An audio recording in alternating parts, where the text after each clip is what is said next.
どうも、ヴェンです。Hello, this is Ven. How are you?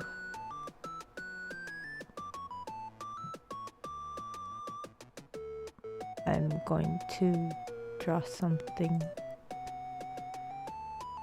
I haven't really picked what exactly I wrote. I might do emotes or line stamps, but I am also thinking about just doing random doodles.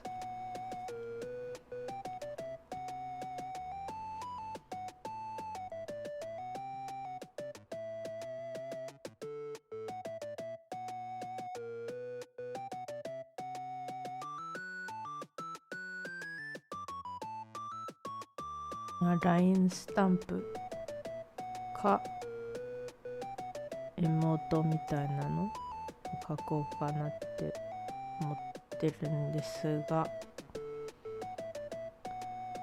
それもいいけど他のお絵描きとかもやりたいなって思うので、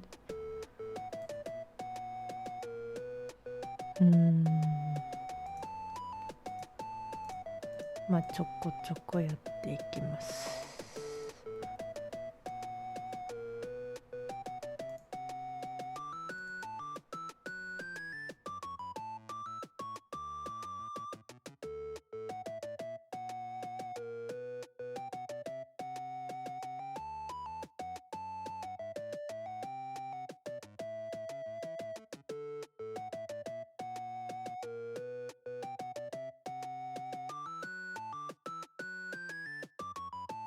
寒いね。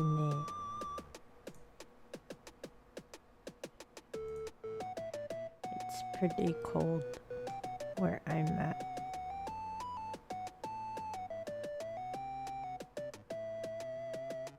I am wearing a jacket, but I am still cold.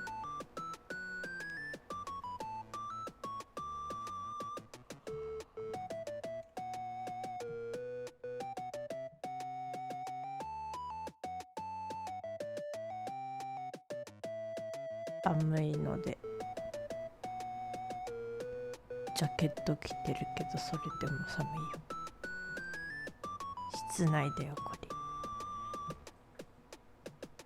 れ。みんなそうかもしれない。場所によりますけど。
の面白いお話をされてる方のツイッターのスペースにお邪魔してたんですけど、その方の面白い話って、その方の思う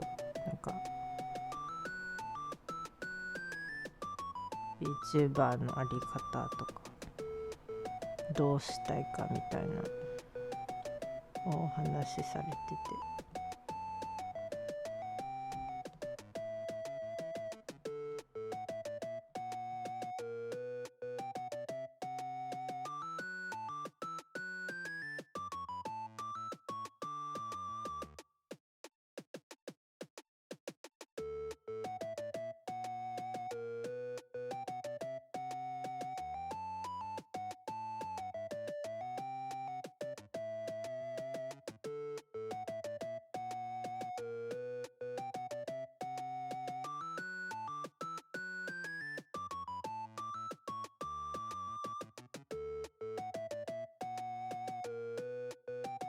あとはっていうか、その内容の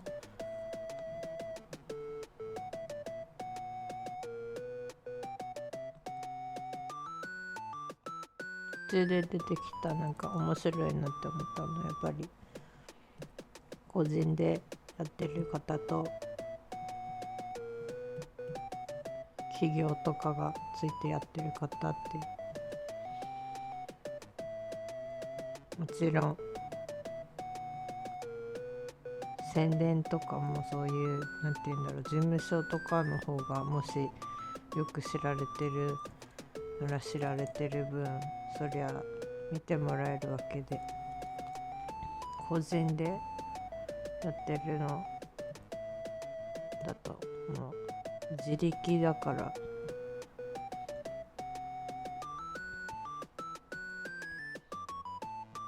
人によって見てもらえたり見てもらえなかったり、残念ながら見てもらえてるかもしれないけど、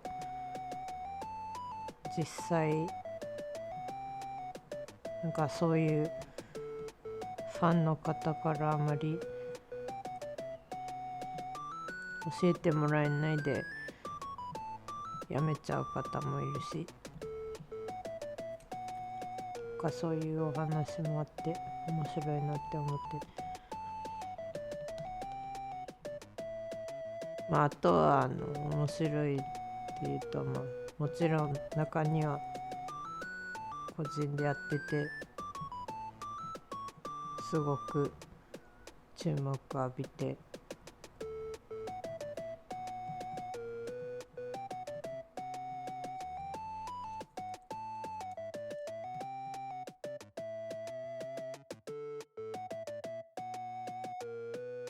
有名になる方もいると思うんですけど、その方が言ってたのは大体元何か他にやってたことがあって、それで今 B になってて、そういうことがあるみたいな方は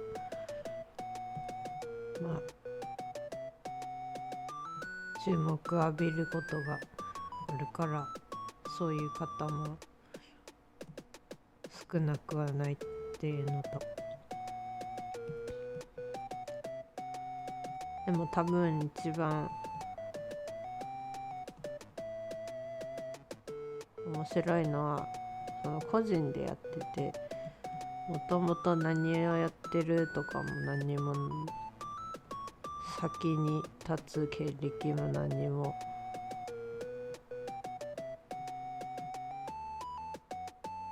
ない方とかもいて、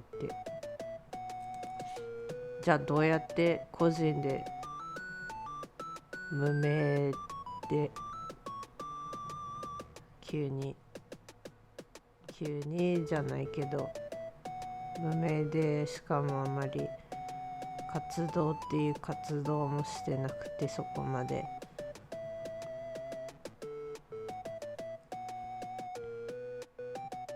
注目浴びるんかなっていうのに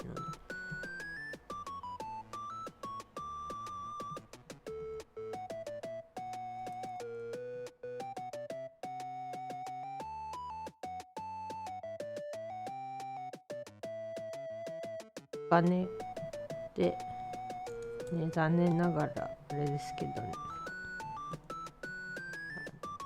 SNS 上だと結構普通にフォロワーっていうかボットなんですけどね、ボットを購入するサイトとか、規約違反だよねっていうのもあるからやらない方がいいし、あれだけど、そういう手も使って注目浴びる方もおるし、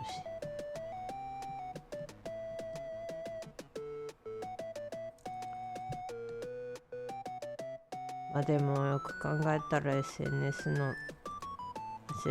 で注目浴びたいって言ったら本当そういう感じでやっていくか、もう本当に長年ずっとやって同じようにずっとやってとか、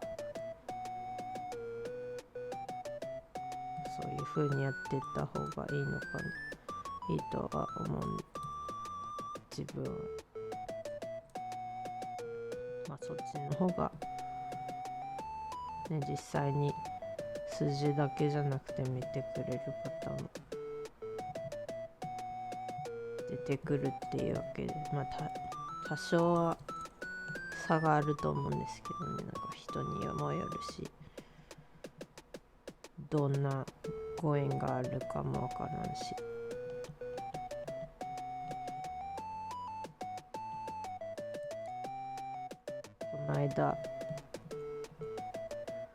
この間とは1月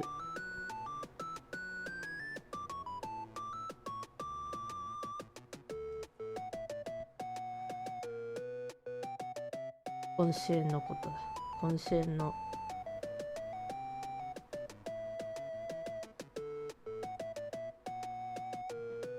1月11日にまたボイトレ受けたんですけど、先生が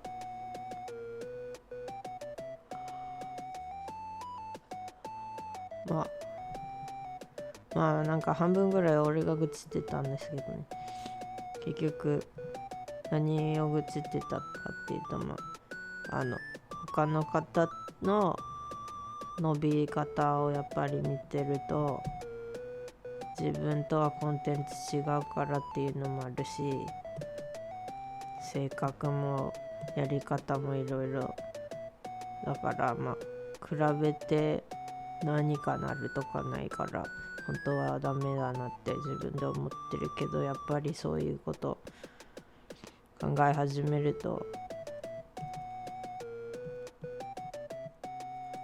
自分今やってることでいいのかなみたいなところがあって、見てくれる方もおるし、配信来てくれてる方ももちろんおるから、やめるとかではないんですけど、なんか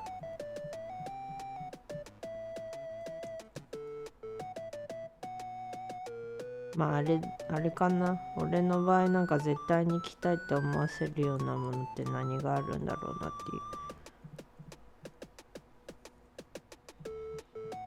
それがまずわからん。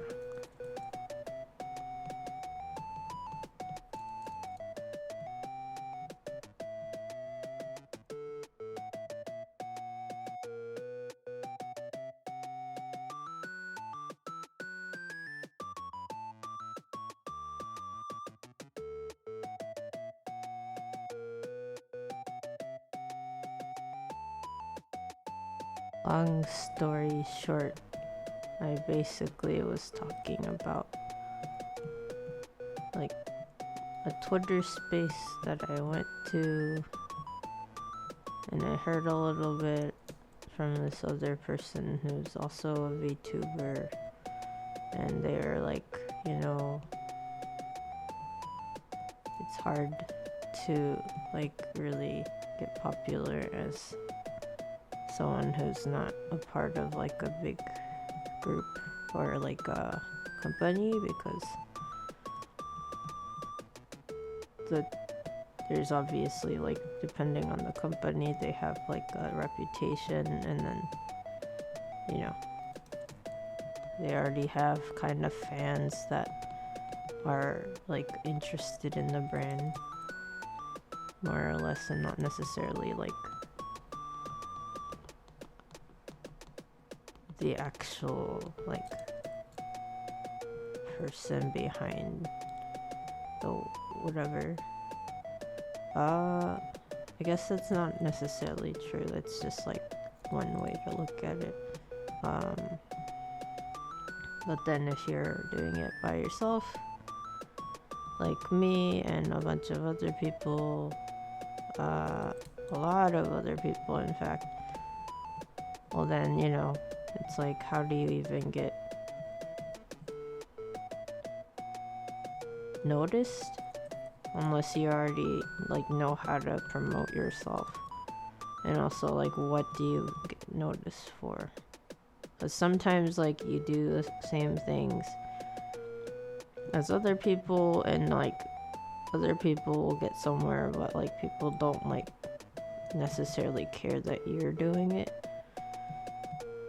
So then, like, you know, obviously you can't do the same things as other people and expect the same results.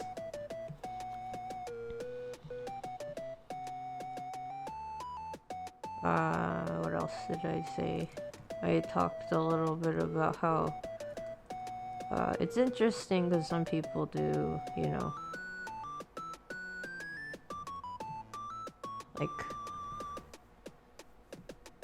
get a following, but then sometimes like you're not necessarily sure if they're real people or if they might be like bots that person have bought,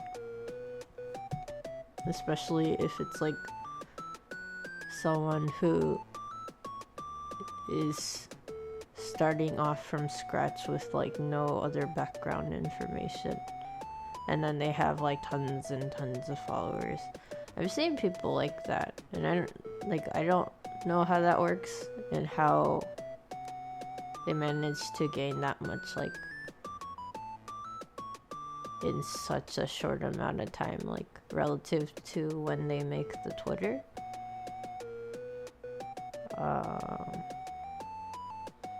But it's weird. And so one of the things they were talking about is like how it makes sense if they used to be some like, you know, well-known voice actor or whatever before, and then they're stepping into the VTubing world or something. But some people aren't necessarily like that, and they don't have like background information anywhere, like you can't even find it or whatever. And that was like one of the things they were surprised by, because like I guess there's like someone that they've been kind of like seeing around in Twitter, and then they seem to gain a lot of reactions to like the most mundane things.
else did I talk about? Oh, I basically had another vocal training lesson on the 11th Japan time, and a lot of it was me, like, not a lot of it, like half of it was me kind of like, you know,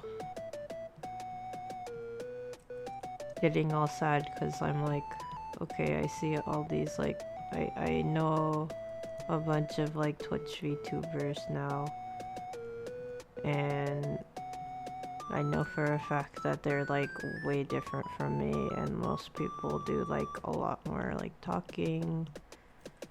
They don't really do quiet streams. It's a lot of like talking, a lot of like jokes, a lot of yelling or whatever.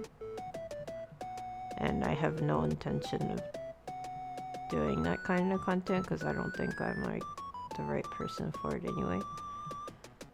But like it makes me wonder if that's like something I need to do if like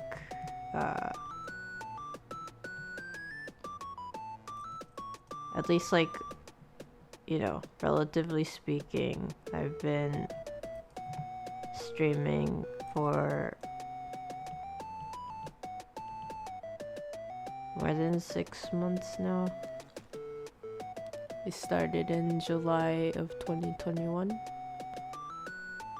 I actually didn't really do anything in terms of like promoting myself when I started. I basically just kind of started streaming first, and then already had my you know, what you see here, like this is my form that I started off with, and also I already had it way before I started streaming because I was like writing manga.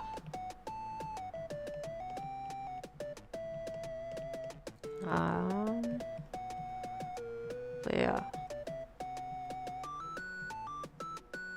so I did that.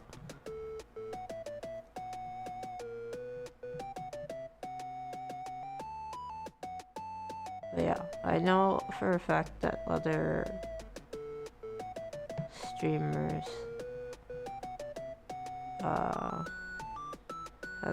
have like started later than me and pretty much kind of immediately got affiliate status on Twitch.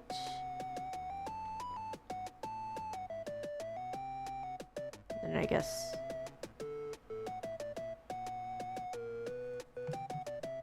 I think about that a lot because like I wonder what it would be for me to get to that point, because in at like right now I'm like the most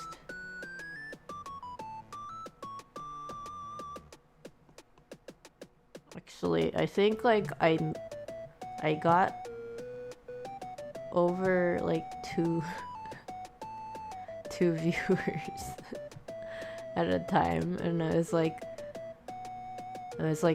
under 2 viewers on average for my analytics, and it was kind of like pretty funny because, you know, other people were saying like, oh, their like viewership is down right now, and it's like, oh, it's probably because it's like a new year and people are getting busy and getting back into like work and all that, or like school if that's their audience. And I'm like the opposite. I'm like, oh, the year end actually pushed me a little bit up in terms of viewership.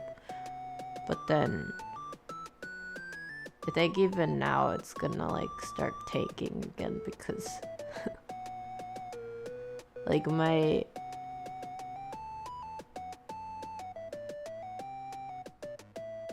usual viewer count is like 1 or 0. So yeah, so I'm like, okay, I guess the closest I got was like 2.4 or something.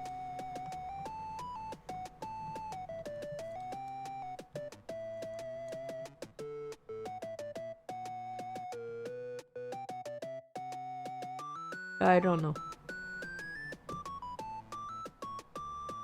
Like, what I'm trying to say is, like, how am I supposed to find people that are interested in, like, whatever I'm doing and just, like,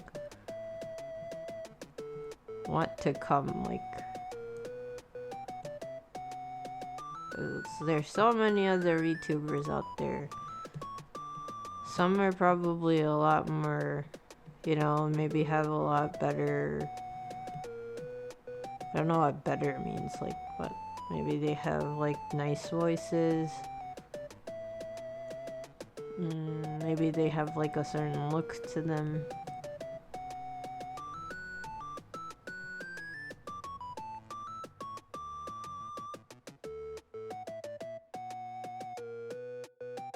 But then, I always, you know, at the same time, I'm like, okay, but if I were to suddenly, you know, start gaining that many people, and like I was in the shoes, or like not in the shoes, but like it was me, but like at the same rate that other people got affiliate status, would I even be able to keep up with that is like the other thing.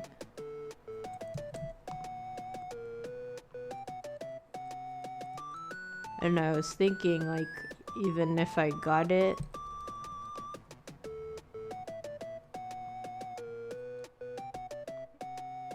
like right now, if I did, it would just kind of be a coincidence and not really, like, it wouldn't feel like it was like I did anything, right? Because, like, honestly speaking, the people that make it happen are the viewers, not like the streamer.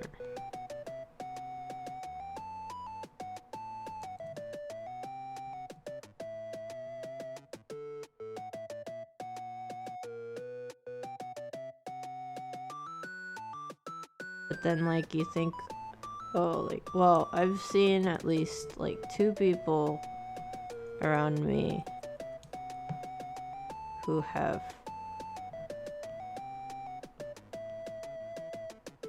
quit being VTubers.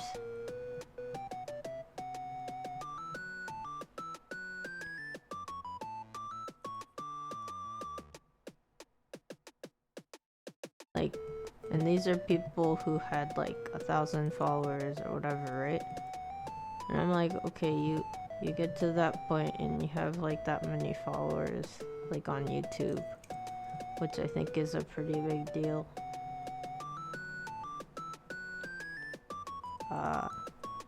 You know.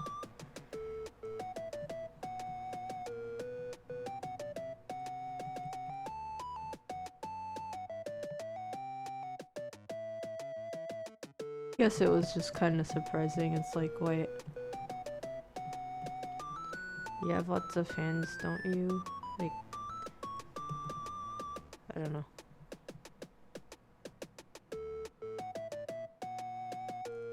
Like, imagine me.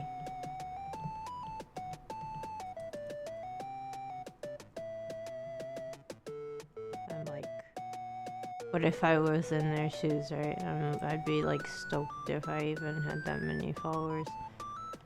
Although it did seem like maybe the issue was like kind of like the same thing where it was like they...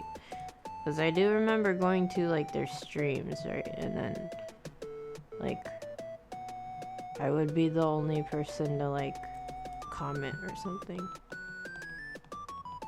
And I was like, what? How do you have all these like followers?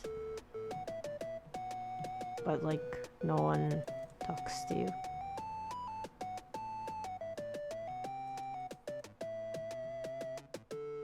But I guess that maybe what it was like the issue for them. And maybe that's why they quit, because it was like they have all these people. I mean, it was also kind of annoying because like I would go and then, you know, it's kind of weird being like treated like you don't count when you show up. Cause like I'd be there, I'd be like trying to comment and like talk to them during their stream, and then they'd be like, no one's really here. And I'd be like, oh, okay.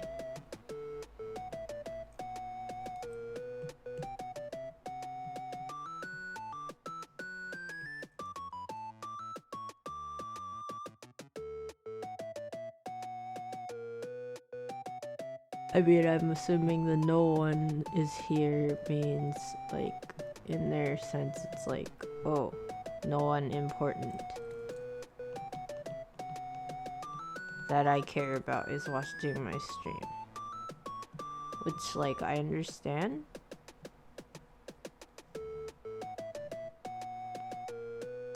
But I was also kind of like, I mean, maybe people don't really like that. And like hearing that while you're actually like a part of the stream, and then, you know, like why would you like just like disenfranchise the people who are actually there to like watch you and like want to talk to you? But I don't know, maybe it was something else.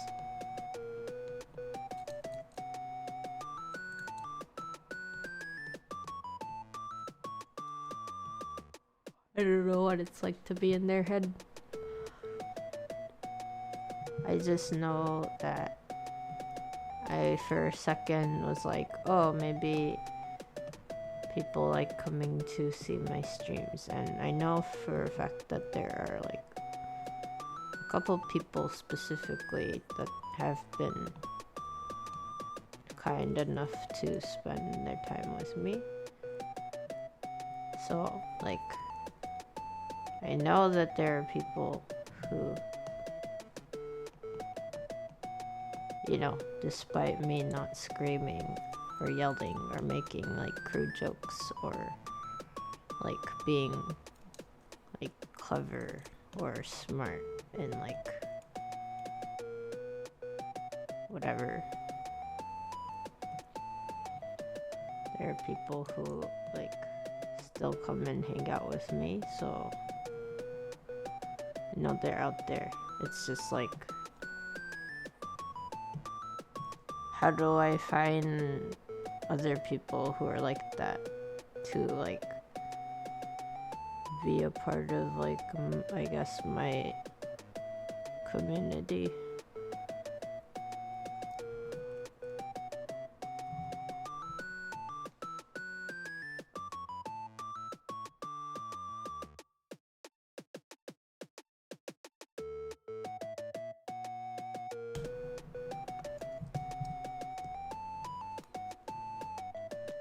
What's a community? How do I find one?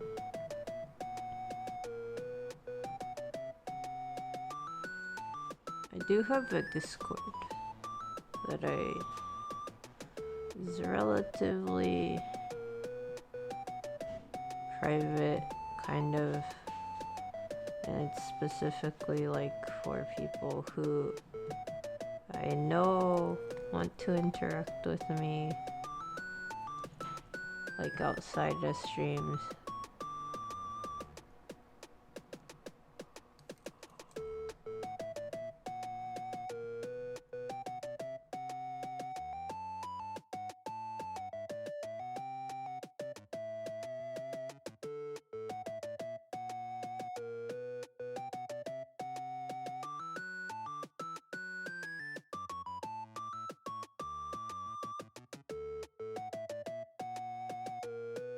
Although I guess it's like half kind of not true, because there are some people in it who are like never really talking. So like sometimes I'm like, oh, like Did you want to be here? Or did you just kind of join because I invited you and it was like the polite thing to do?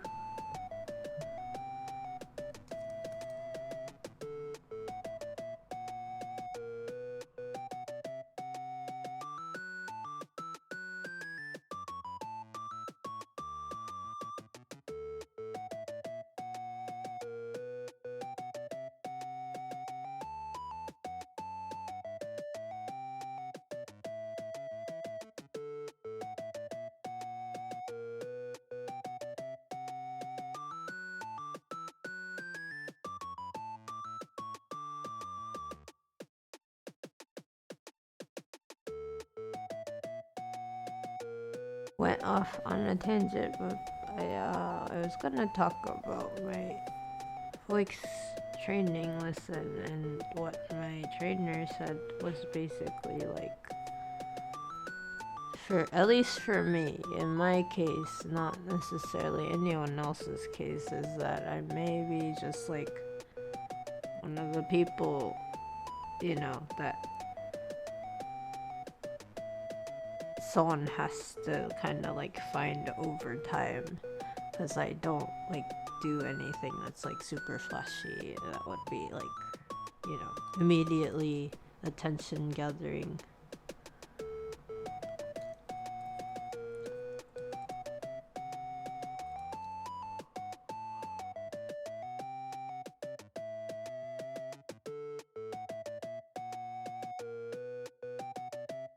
I don't know, it's like if people who are already affiliate status are still like struggling with like the idea of like, trying to find more viewers and all that, like, then how is anyone that's like even less than that gonna like what are people like me supposed to do?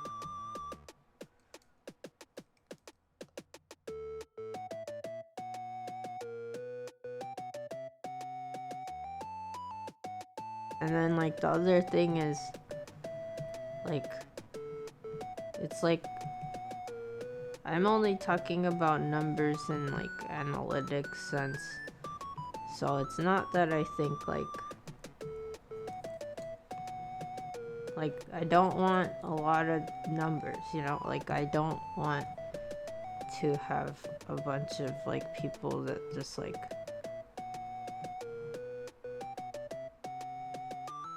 are around but don't actually want to see me or like whatever I'm doing, because I know there's like some people who are like, oh, like why don't we like follow each other or whatever, because then like we have like an extra follower or whatever. And I'm like, yeah, but do you like, I'll do that if like you want like you actually want to be around me. Like, because it's like a dead number, like if you're like following someone and you never ever watch their like streams, then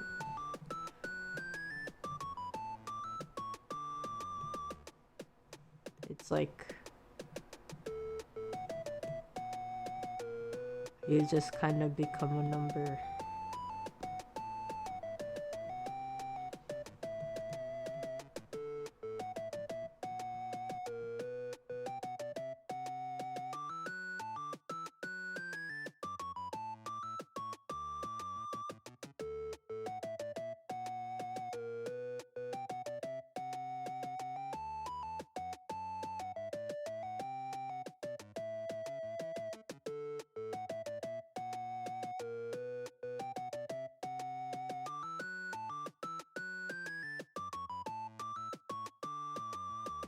Well, I keep hoping that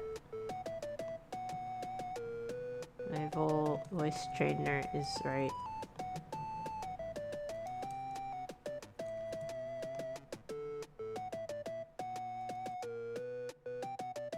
I mean, it's also fine because at least like I'm doing streams because I like doing streams and it's not like I'm being forced to do them. So like that's not really a problem. It's like I think I just need to stop really caring about like the progress of other people because that's like their life.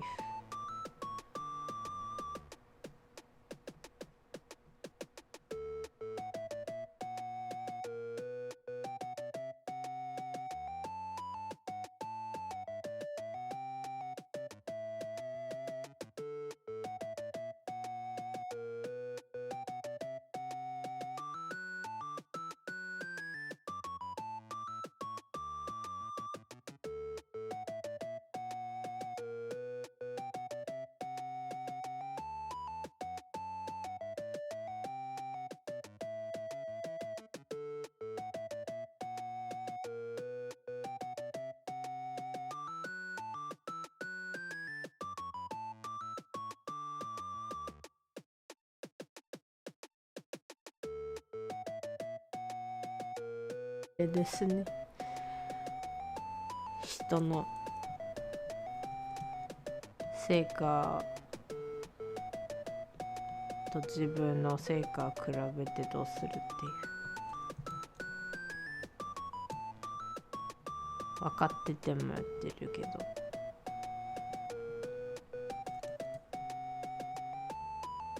そう半年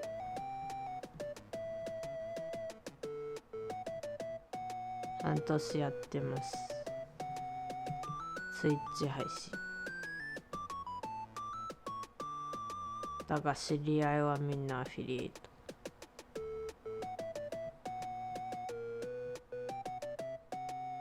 わしそんなにつまらんかなやっぱりって思っちゃうわ。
もうでもつまらんはつまらんでもだったら何がいいのかっていうとわからん。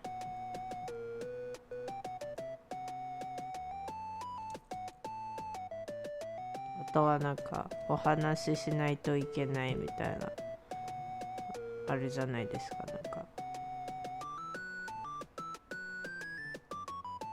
配信やってて配信者ならなんか何もなくても誰もいなくてもとりあえずベラベラなんか言うとけみたいな感じがあるじゃないですか。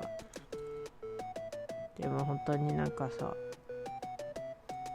それわかるんやけどさめちゃくちゃくだらん話しかしなくなったらつまんなくね、それはそれで。あとはなんか同じ話何度もしてるとか。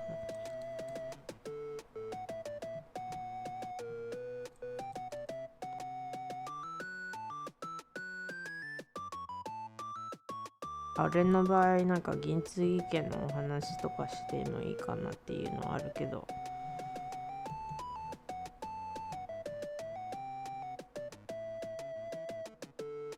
例えばここでなんか一つくーちゃんのことを話すとして、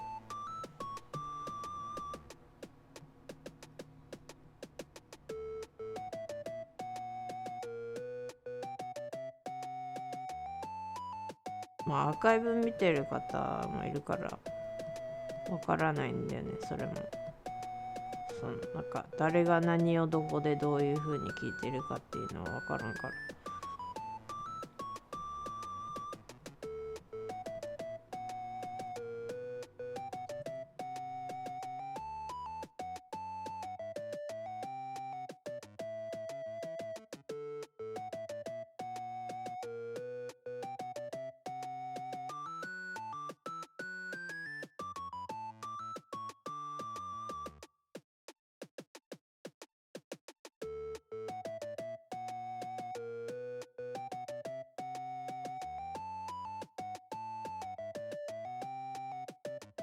まああれかな、でもなんかそういうの好きならそういうこと上手い人はたくさんいるからさ。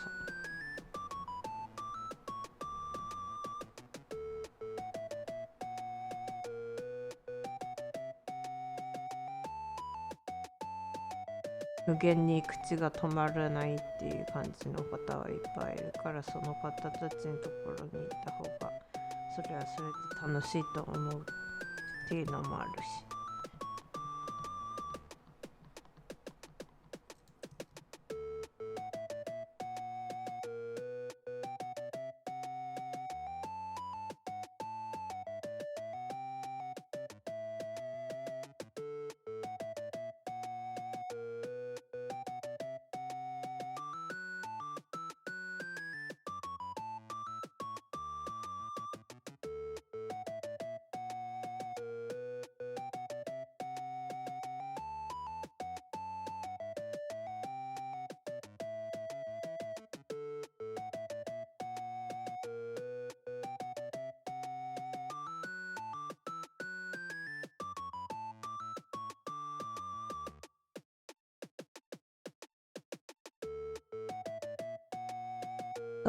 なんか配信してて、あれだよね、これ配信だから動画のためだけにとかやってるわけじゃないから、途中でなんかくーちゃんのお話ししようとか言って、くーちゃんって誰って言われるっていうのがあるよね。どこに書けばいいんだろうっていうぐらい。なんか配信画面に固定で銀継ぎ家って書いて入れといた方がいいんかな。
れかね。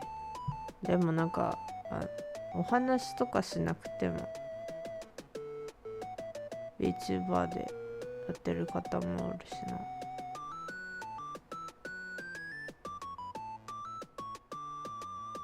俺も最初声出そうとか思ってなくて、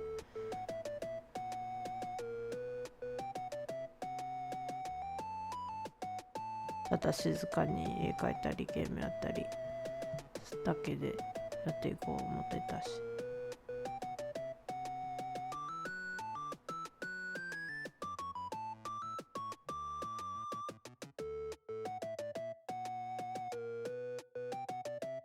だからといって急に全部また無声になるのは、一応なんか声聞きにアーカイブとか見てくれてる方もおるかもしれない。だったらさすがになんか急に声出しやめますっていうのも変だし、何のためのボイトレや。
それにしても声良くなってんのかな。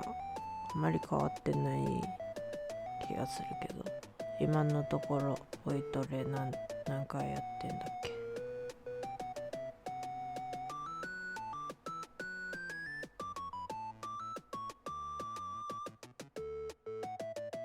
6回 ?7 回 ?6 回そんな早く急に変わるわけではないけど、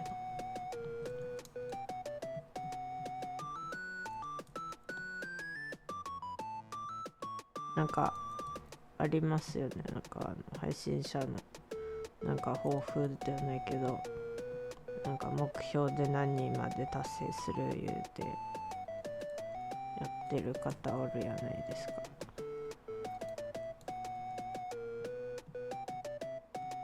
なんか何人までやんない耐久配信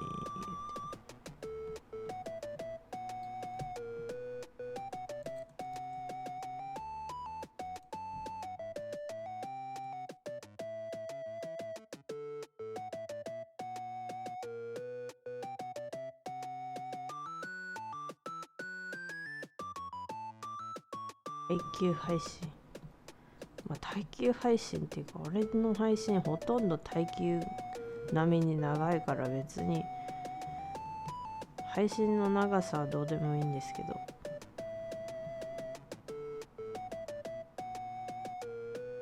俺がそんな何人までとか、例えば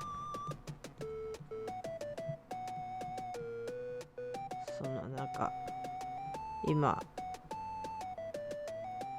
ありがたいことに70何名の方かにフォローしていただいてもらってるんですが、今回っていうか前々回、今週に入ってから配信し始めて、なんかボットが増えたよねってなって、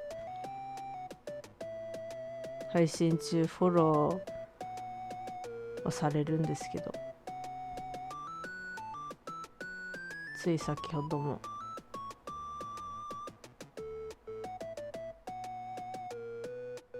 ボットと思われるアカウントからフォロー来てるんですけど、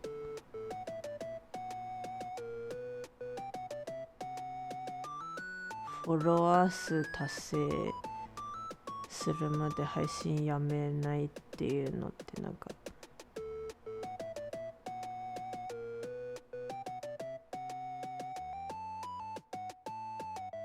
なんだろう、その間にフォローしてくれた方って後々見てくれるのかな、そういう方のって分からんけど、なんか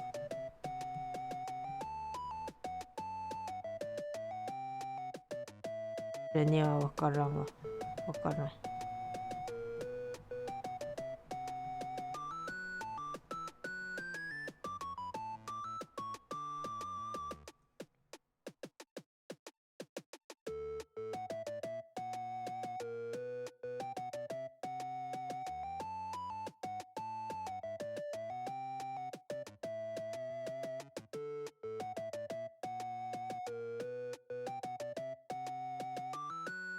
あとはなんか冗談で、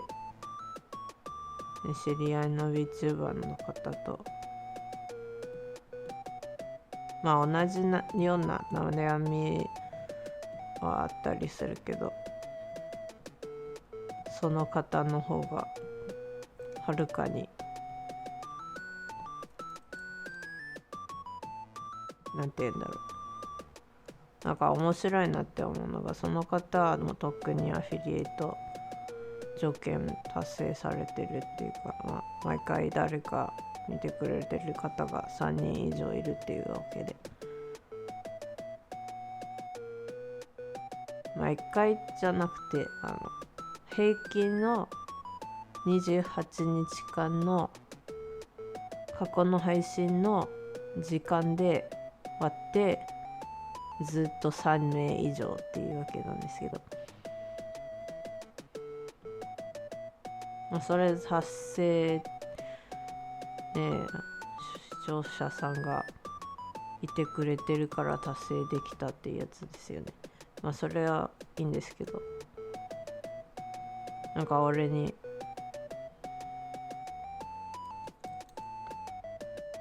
その方はなんか俺はなんかみんなに好かれてるみたいなこと言ってくれるんですけど、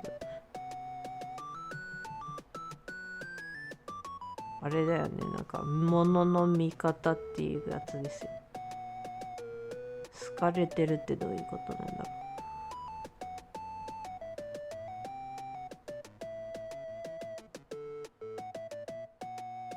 あとはでもなんだっけ、あと何話したの、あと例えばまあそれのなんだっけ、まあ、その方の悩みかな。その方の悩みだとなんかアフィリエイトにはなったけど、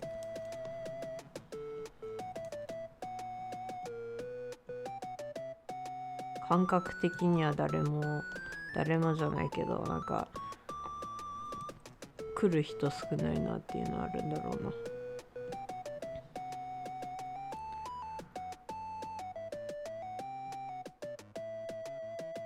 まあそれで冗談で、じゃあなんか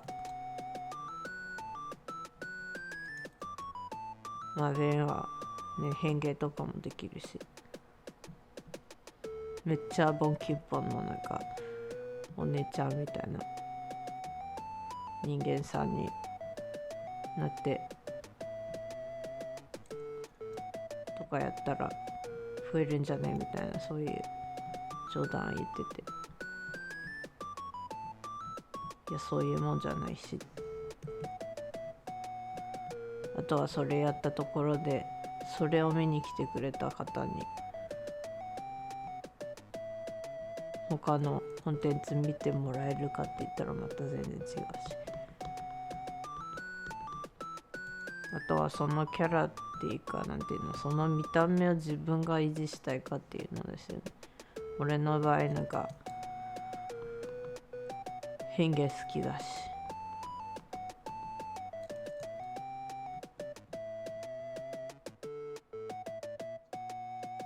変化好きだけど、それで急にそこで止まれって言われたらやだ。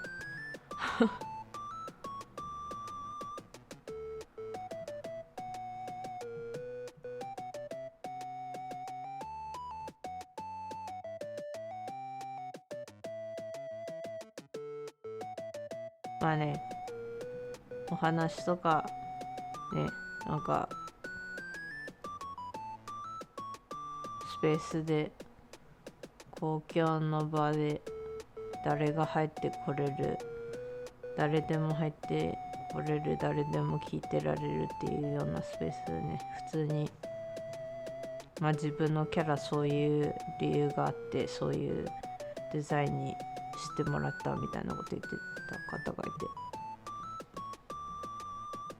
まあいいんじゃないかな。別にセンシティブななんか感じのキャラで売りたいんだったらそれは自由なんだ。なんか俺には関係ないけど、そうじゃなくてなんだっけ、まあちょっとはって思ったのは、まあ、その方がなんか言ってたのが、なんかそれでそういう見た目にわざとしたから、それでなんかフォロワー増えなかったら落ち込むみたいなこと言ってて、まあ冗談かもしれんけど、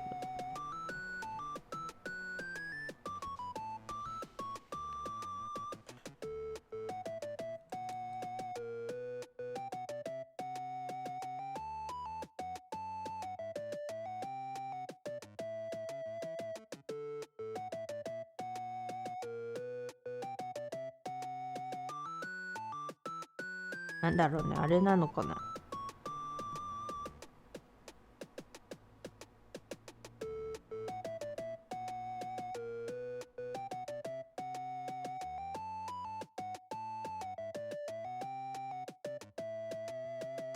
あまあ俺は性別とか、あとなんか性別の違いとか人間さん気にしすぎだと思うから、そういうのあれだけど面白いなって思うのって、なんか VTuber の界隈ってバビ肉の方多いじゃないですか。なんか意外と逆バビ肉の方もおると存じてますけど、それにしてもバビ肉の方が断然多いように見えるのはなんでだろなんかあるんかな。なんかもちろんバビ肉だからって本当になんかトランスジェンダーとかではないし。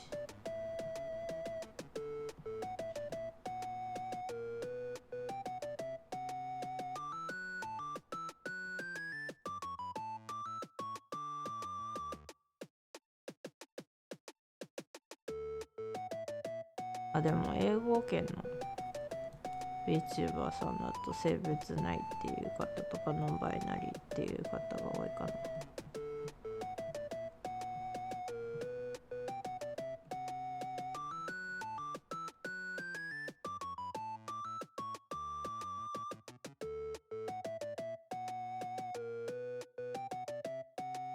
ルンパさん、おはようございます。起きてらーがゴキブリになってます。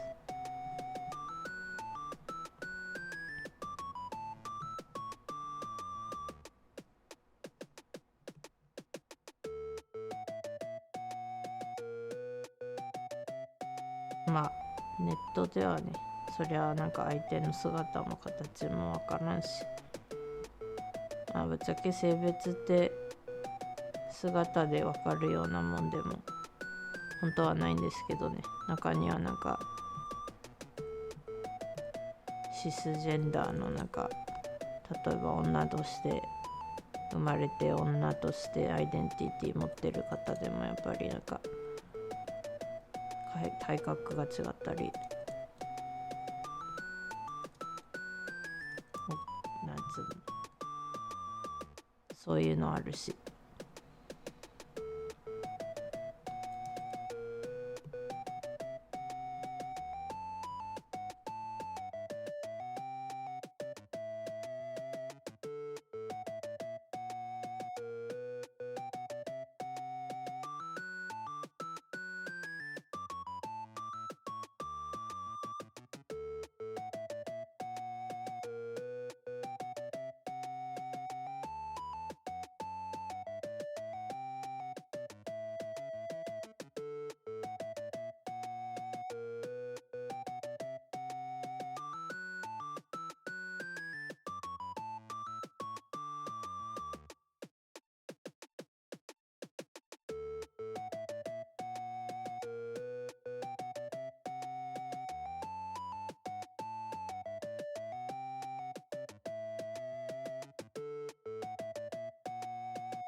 何の話してたんだっけ。そっか、わざとセンシティブな体つきにして人気になろうと思ってる方はまあ少なくともいますねっていう話で、冗談で俺もそうしたら見る人増えるんじゃないのって言われて、まあ結局冗談で言ってたし、あとはなんだっけ、でもそれしたとして、本当にそうなったとして、それで自分が満足なのかとか、それでやっていきたいのかっていうのは本当違うよねっていう。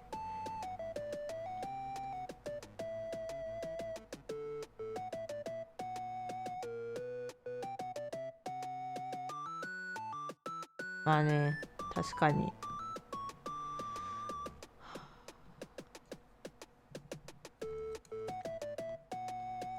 あれもツイッターとか見てる限りだとね、なんか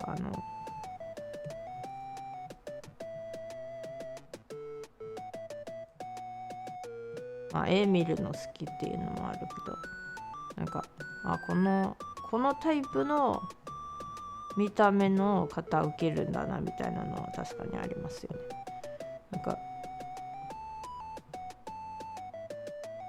顔が綺麗でお目目パッチリで、なんか塗り方としてはこういろんな色が塗ってあって、なんかツヤツヤ感が出てるみたいな。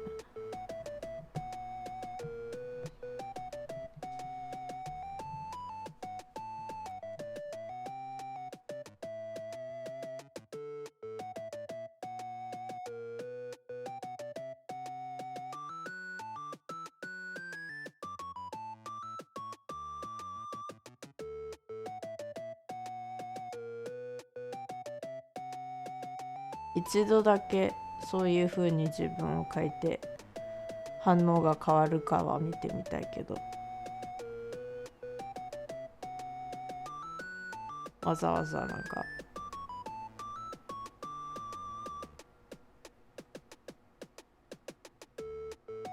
なんて言うんだろう、今絶対やろうかというとまた違う。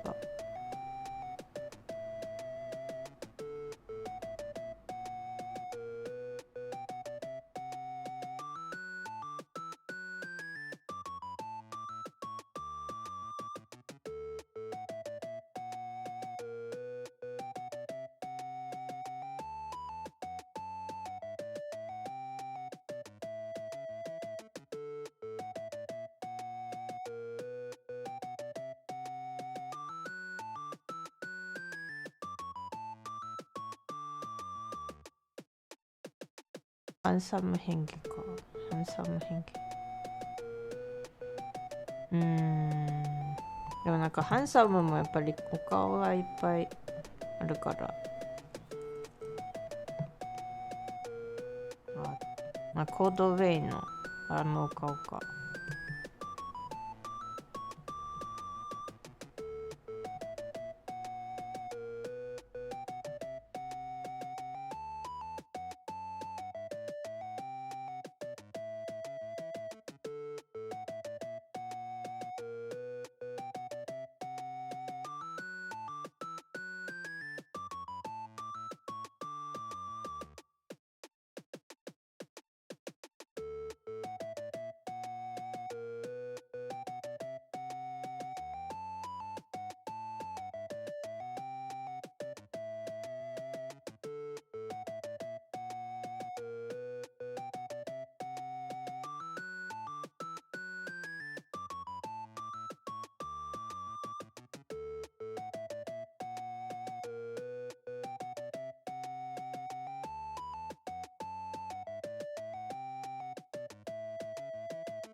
この顔ですか。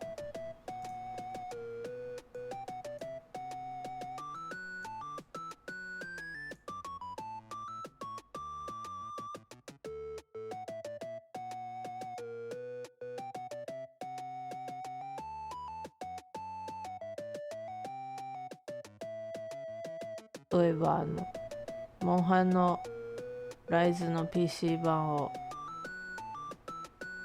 ギフトでいただいたんですけど、モンハン変化もそろそろやるかって思って、じゃあでもどういう姿がいいかなって考えてます。一応ライズってあまりそんなに顔をすごいめちゃくちゃいじれるとかはないから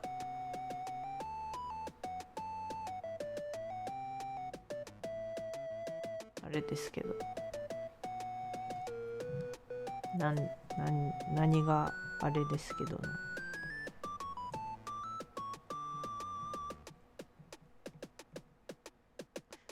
あとでもなんか自分的にスイッチ版でもう作ってるくーちゃんの声の設定にしてる声がすごく好きだから、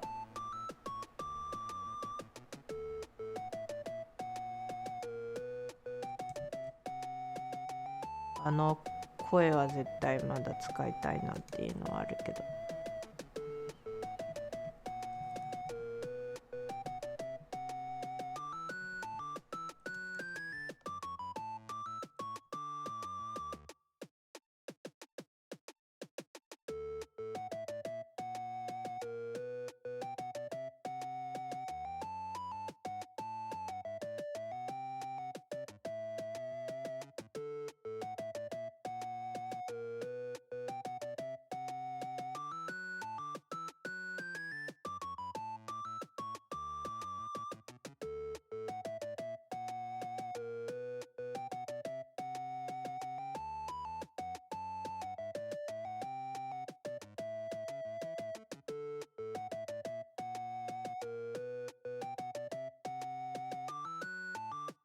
ハンターのイメージがわからない。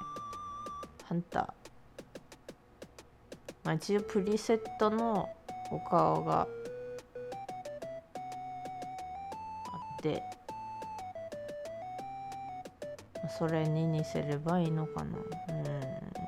あとは装備をどうするかっていう話ですけど、まあ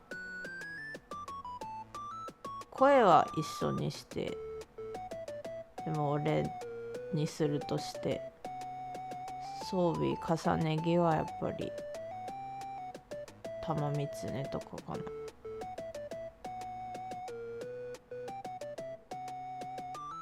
そう、天狗装備意外とねなんかかっこいいですよね。意外ととか言って結構あれが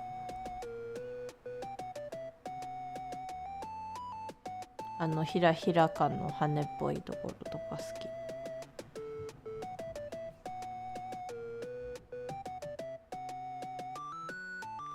あと普通にカムラの装備も初期装備だけどデザインはかっこいいなって思う。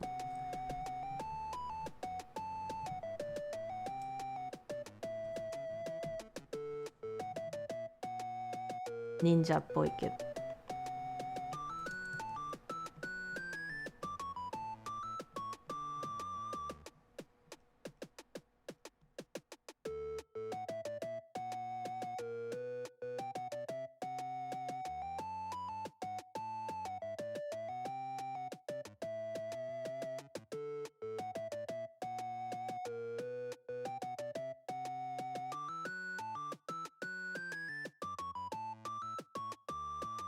戦後装備の下を袴着せて使ってみます。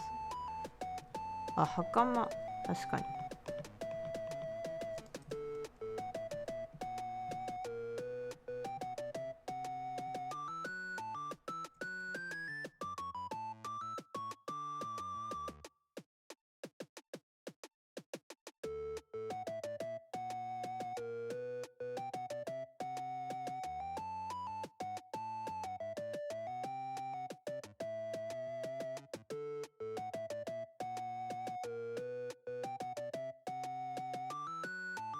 あまり考えてなかったら手がめっちゃでかくなってる。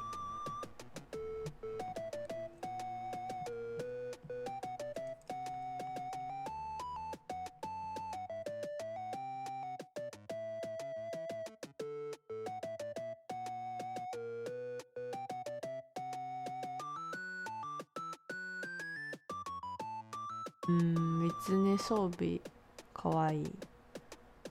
まあお面はやっぱりどうしても欲しいからお面はつけるとして、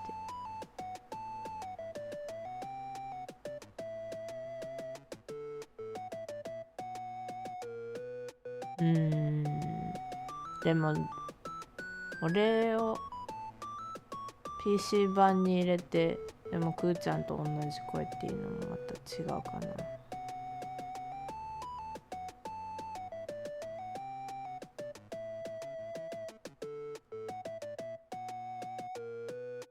自分の声が入れられたらそれはいいけど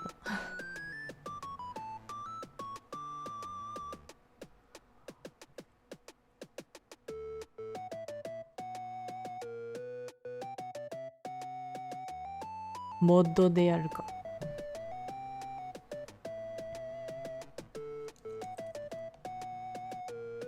まだしてないです。まだキャラメイクなんか一応コラボ用にさっさと作ってやろうかなって思ったんですけど、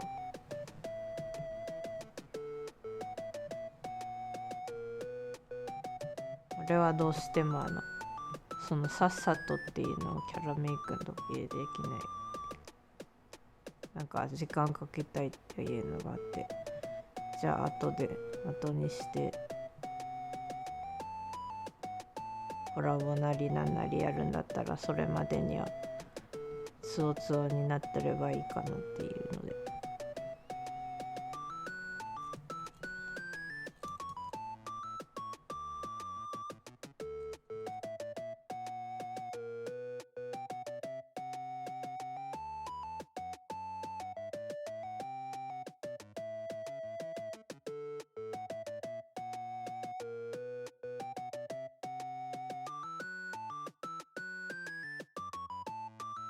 俺ライズの時は本当にもう先にシリウスとかアレンとかの名前って銀継ぎ家にもういるから、名前はそうでもなかったんですけど、見た目はなんかクーちゃんにめっちゃ似せたかったから、本当なんかできる限り垂れ目にして。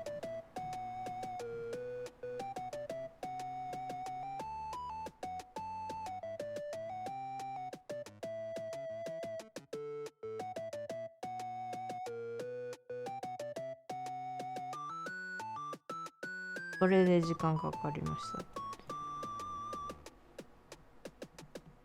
そう、あまりないので結局なんかちょっと似たり寄ったりの顔になっちゃうのは残念ですけど。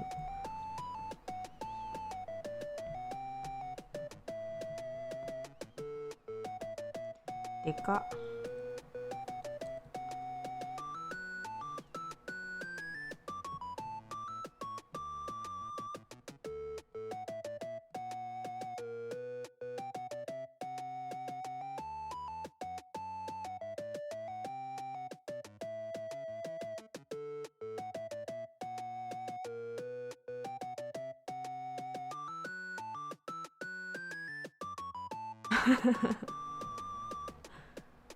確かにあれは意外と声はあるけど似せられない。あとはなんか不言さんに似ない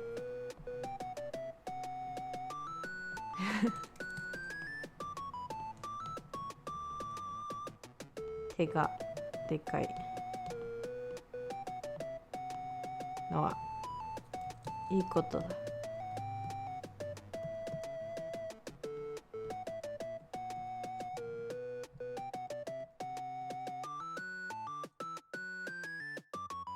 なんだっけ、写し教官のキャラっていうか、なんか性格がめちゃくちゃ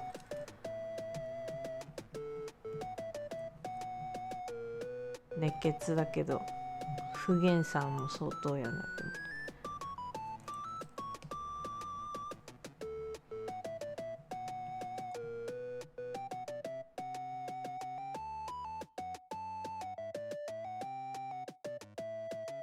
確かになんか聞いたことないから後でググろうかな。この間でもなんか日野江さんの声も聞けて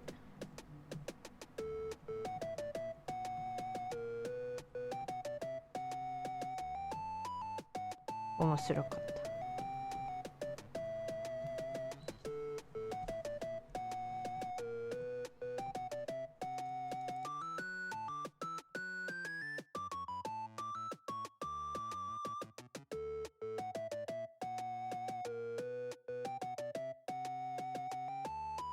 なんかみんな起源万丈は言うけど、不言さんの起源万丈どんだけやみたいな。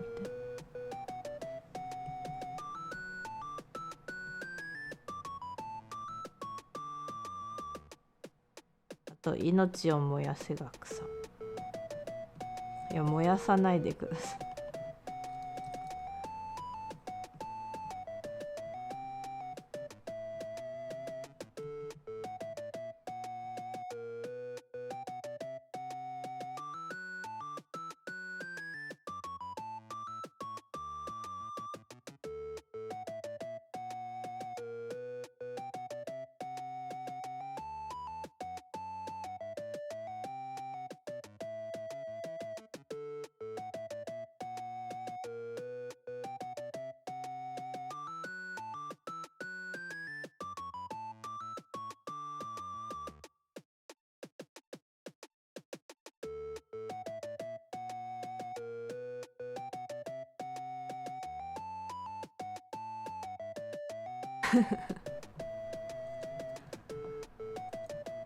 確かに不言さんそっくりにできたらすごい。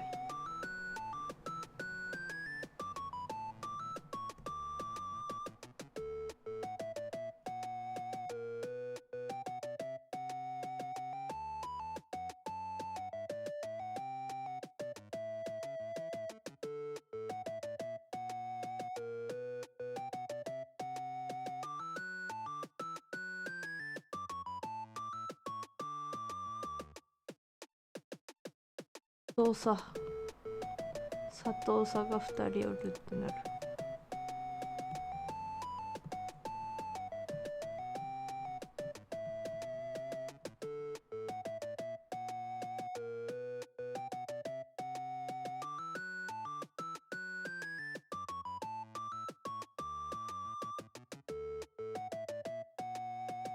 この子は実は俺じゃないんです。この子は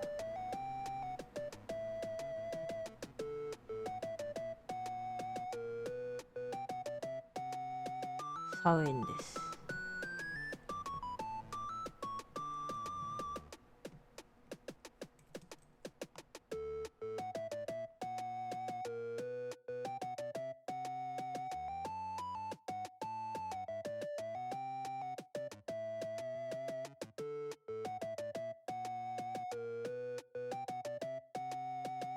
この子はね、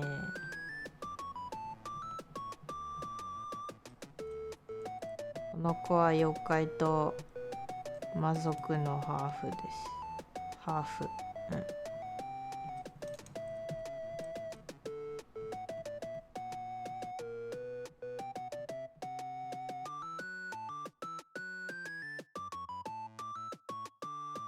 まあ俺とうつしおのサタンさんの子供。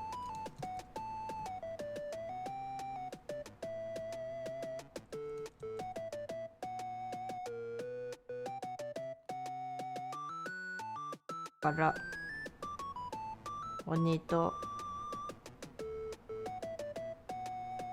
魔族の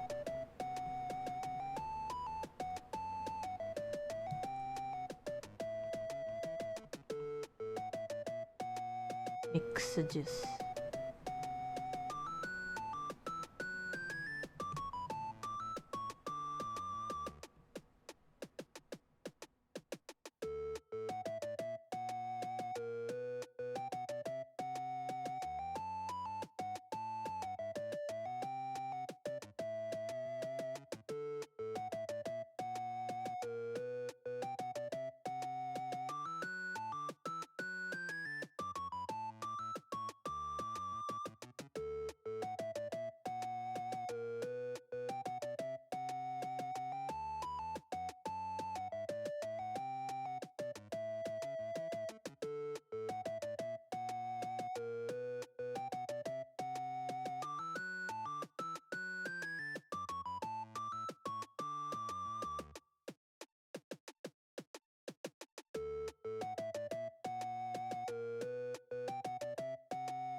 うちしおの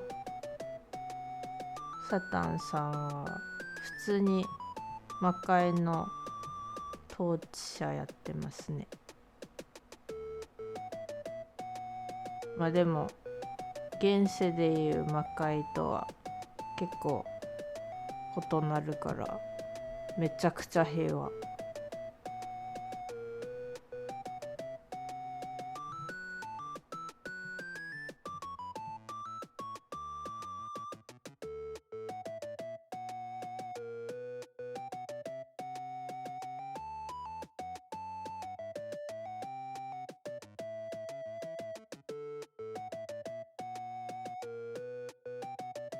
そう、なんか王様で普通に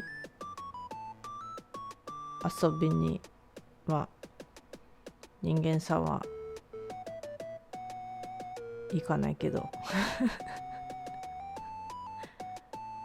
普通に遊びに行ける。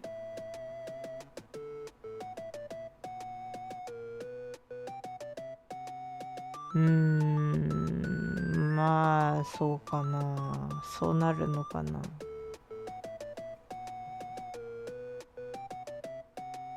い一応そんな感じ。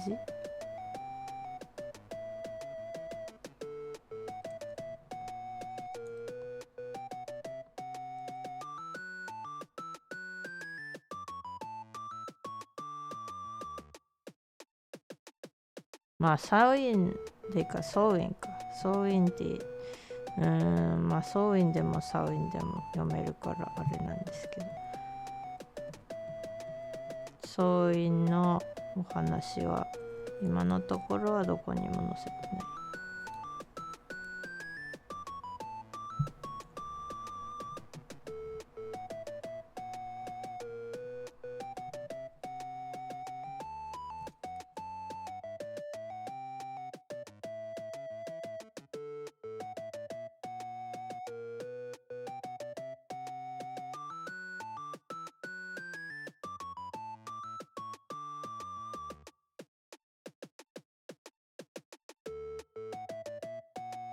あとは堕天使のルシファーもいるけど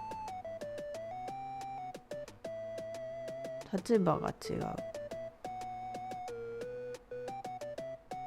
堕天使堕天使、一応堕天使。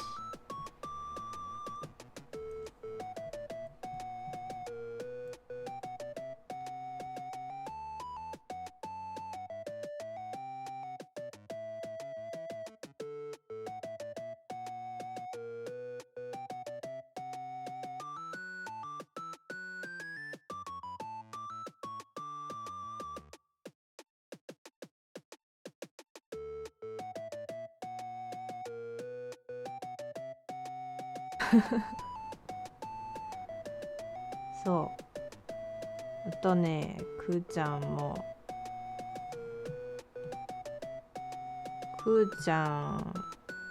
も子供がいるけど養子で、あとはまあお話とかでも書くつもりですが、人間だった頃の話とかね、そのうち漫画にちゃんと書けるようになりたいね。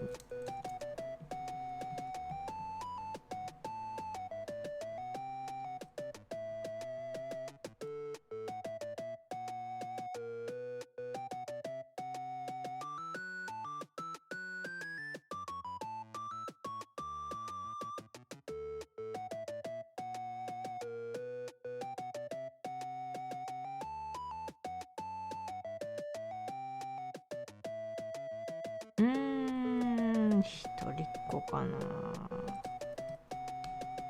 一人っ子ではないかな。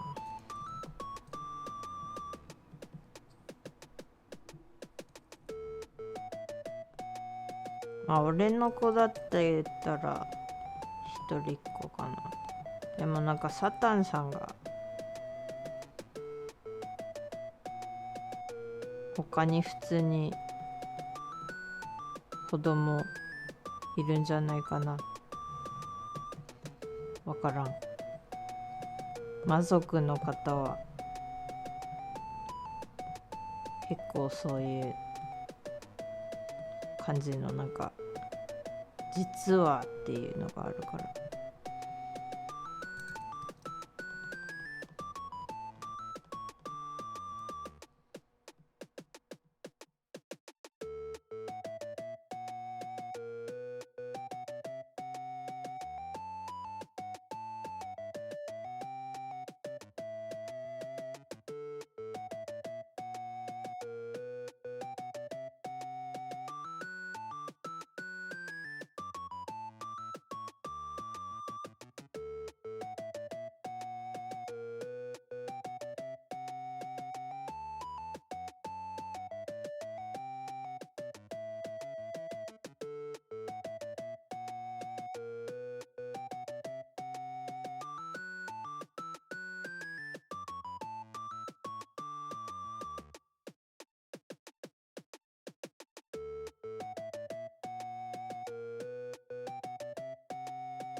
魔族の方は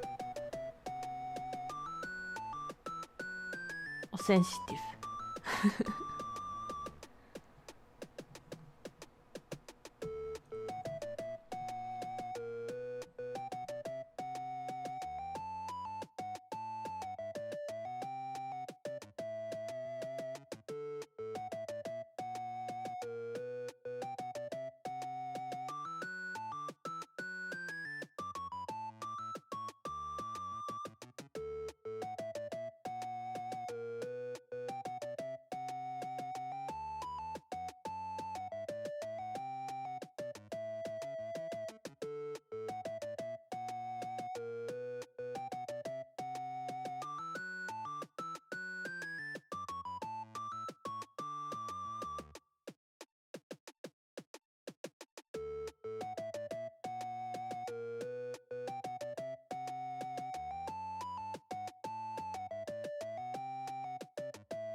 まあインスタに何度か載せたことあるけど、くーちゃんの今の息子は伏見稲荷大社で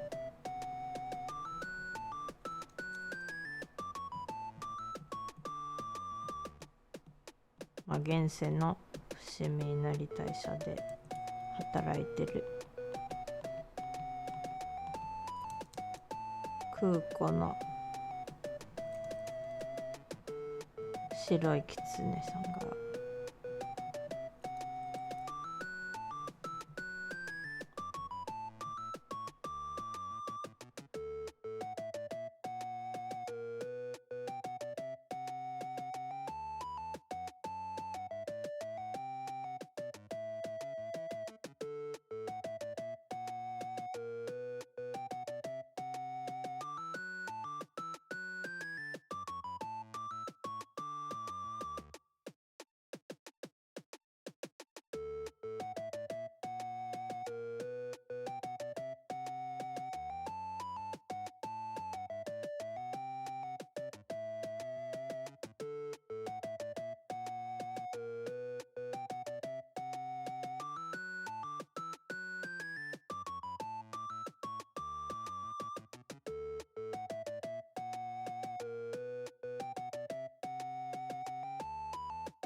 放送前、まあ放送前に起きたっていうのが正しいのかな。おはようさんです。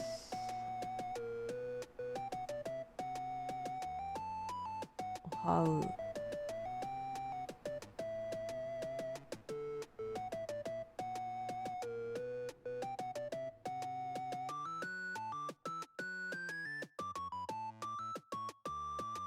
おはうさん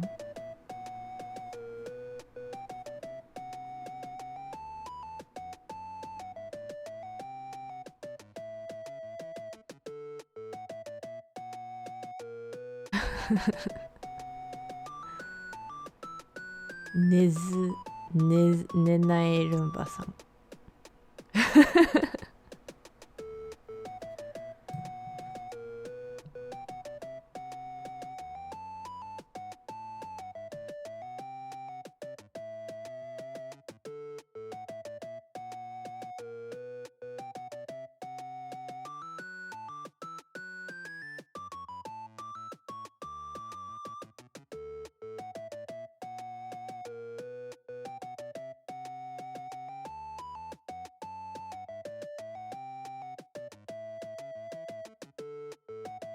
おやすみおはようですおはやすみです。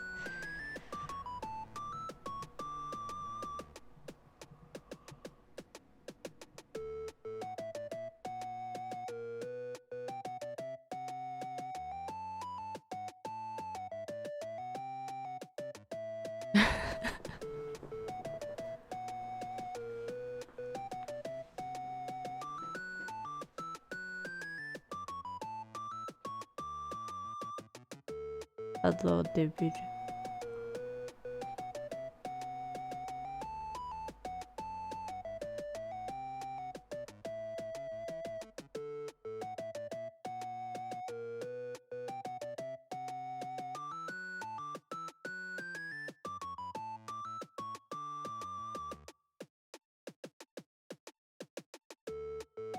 寝なさいと言われるチャット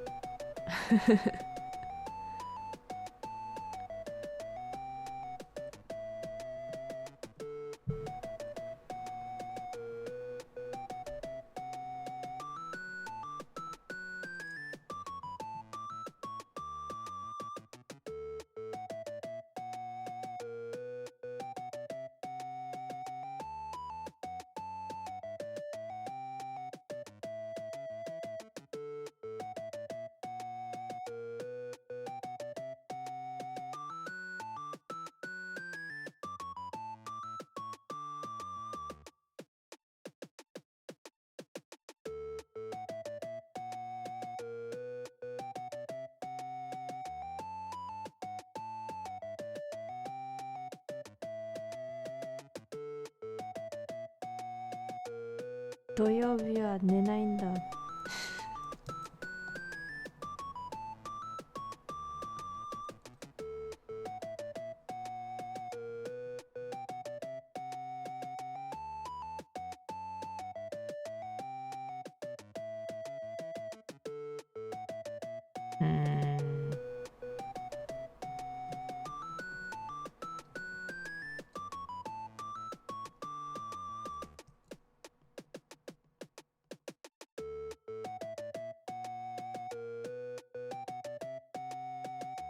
でもなんか思ったけど、さっきのお話でなんだっけ、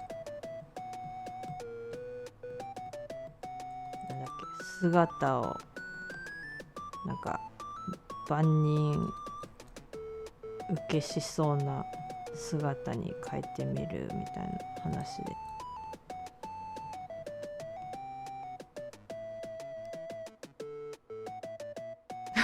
めっちゃ寝た。逆の方がいる。クリさんめっちゃ寝た。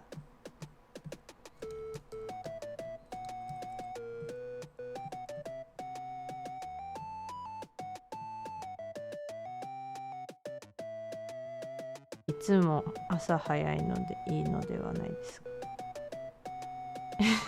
えらい。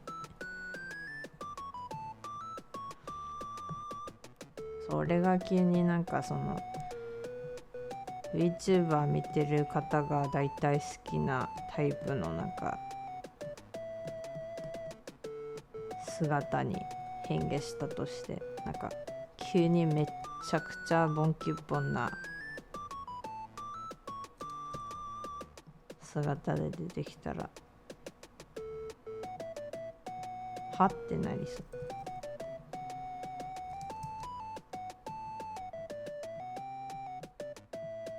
誰？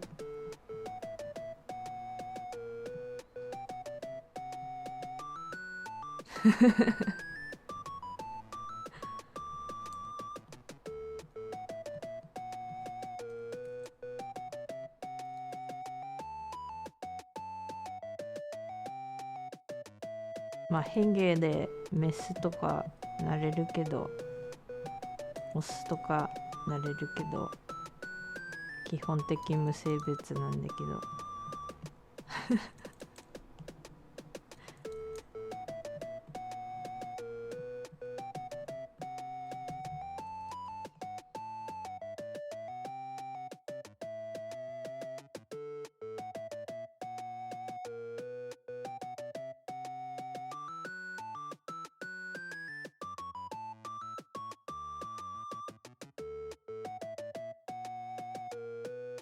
When are we doing co-op Sudoku? So you can scream at me? Why are you gonna scream at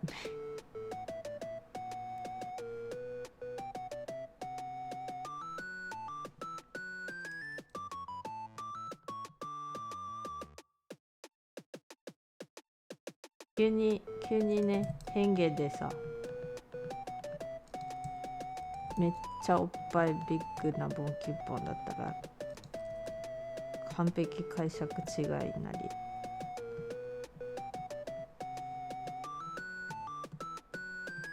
なりそう。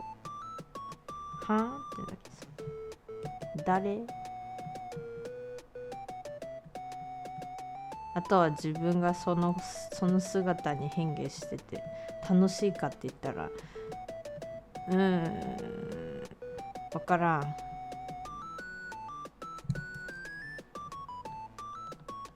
他の人がそういう姿なのはなんか見てて面白いなって思うけど。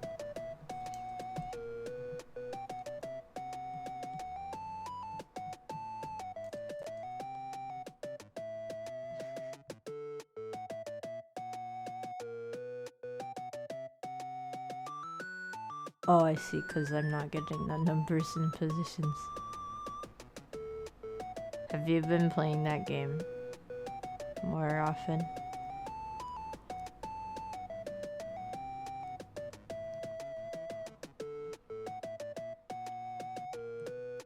てか一回メスオス変化やってるし。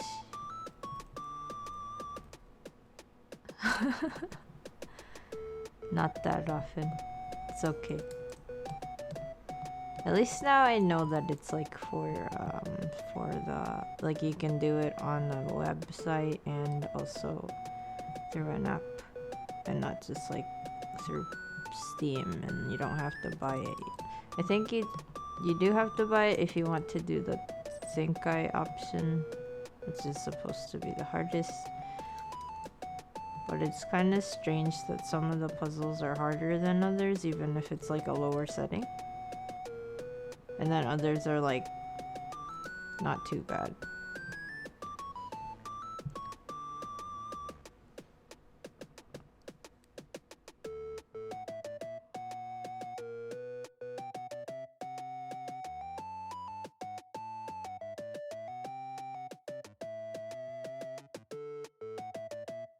あれかな、リングフィットアドベンチャーの時に姿で出ればいいのかな。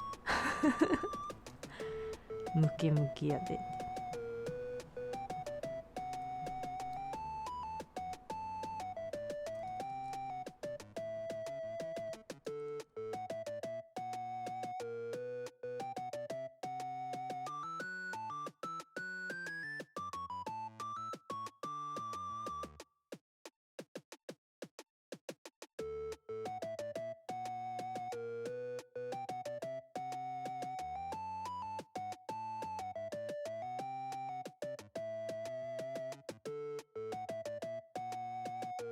ムキムキ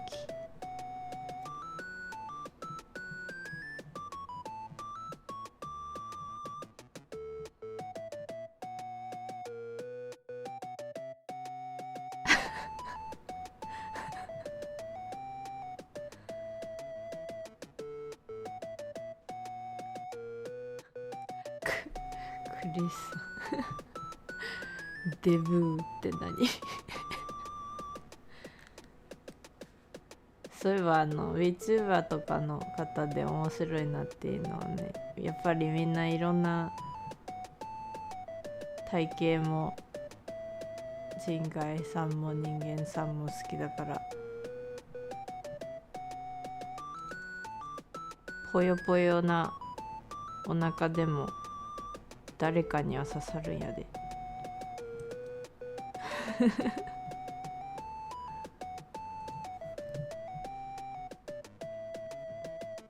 お腹じゃないかもしれないけど、まあ、人によってはなんかどこにぽよぽよがついちゃうかはいろいろ違うけど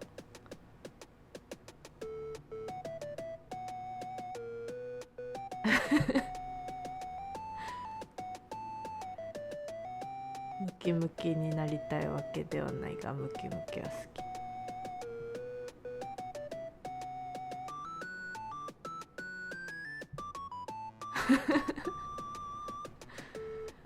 ムキムキな、そう、ジムに行っててやっぱり面白いなっていうのは、いろんな体つきの方を観察できるところね。この方なんかこの運動めっちゃしてるんだろうなとか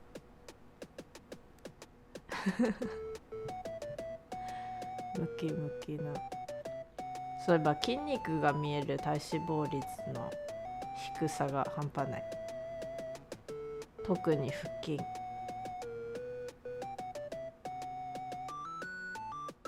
腹直筋がちゃんと綺麗に見えるぐらい鍛えるには本当に時間と努力が必要。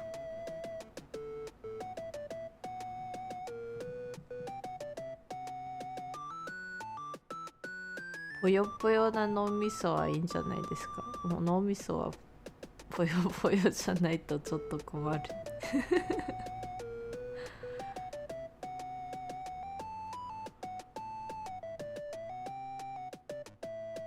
ムキムキになりたいとか言ってたら、なんかずっとソウィンのお腹見てたんで、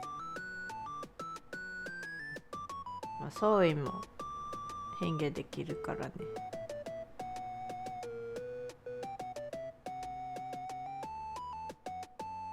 これはかわいい手を持って勝手に描いてるだけ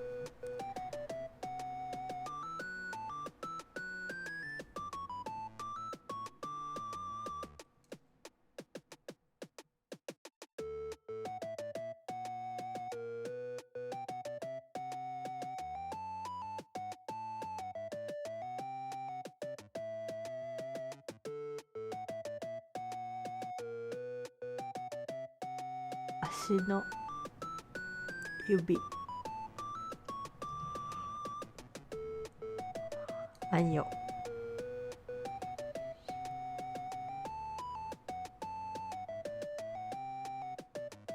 一応キツネっぽいところもある。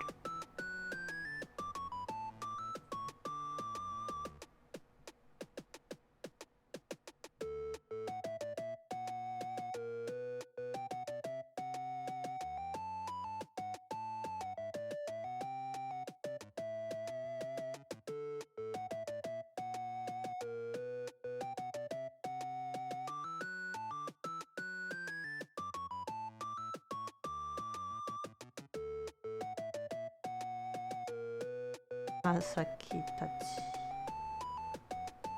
ちゃんと多分肉球もある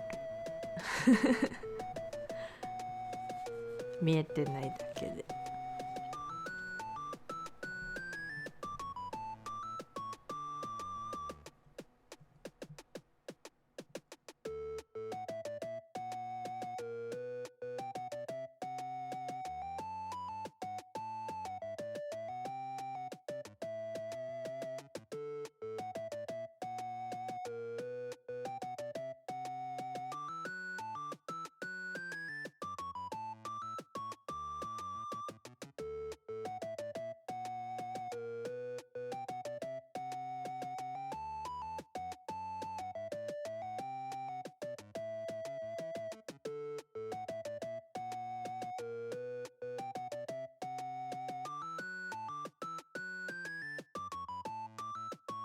例えばまだ考えてるんですが、あれはあれとか言って、なんだあれって、写し用の、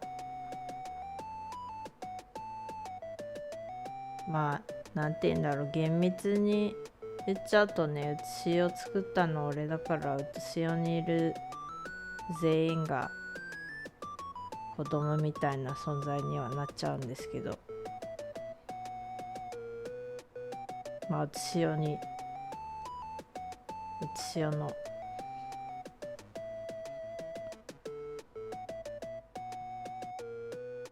住人を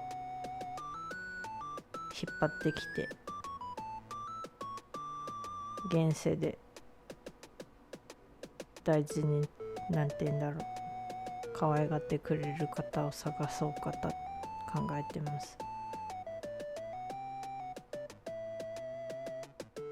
要するに俺が絵で描いてデザインして、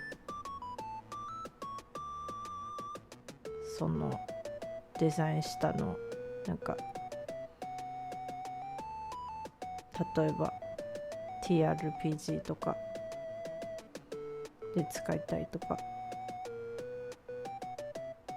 もしくはなんか配信で VTuber で使いたいとかだったらで、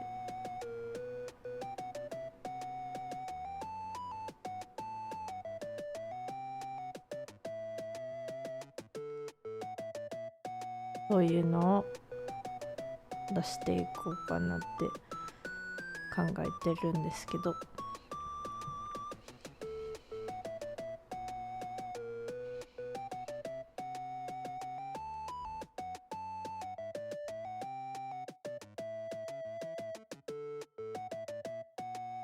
まだわからぬ。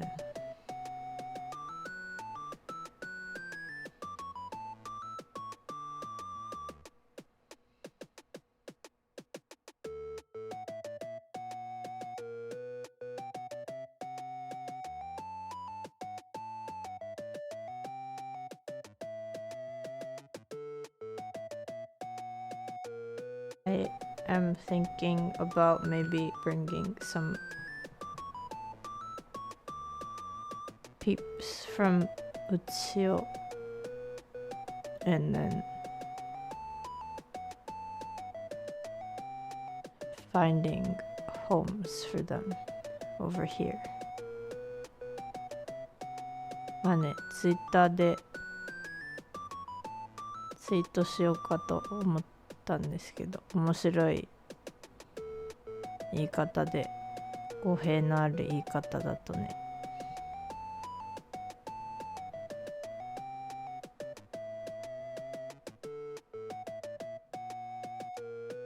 創造主権限の神隠しで内潮から可愛い子たちを現世に拉致って売りさばこうかとか、そう語弊のある言い方。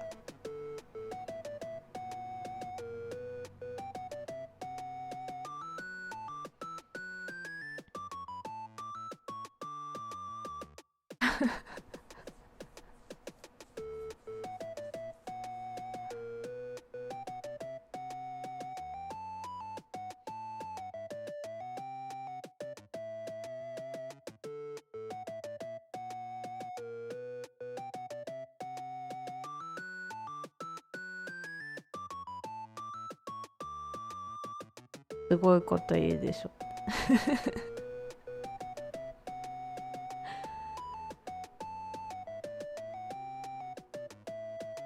いや、まあその前にね、需要があるかっていうのもあるけどね。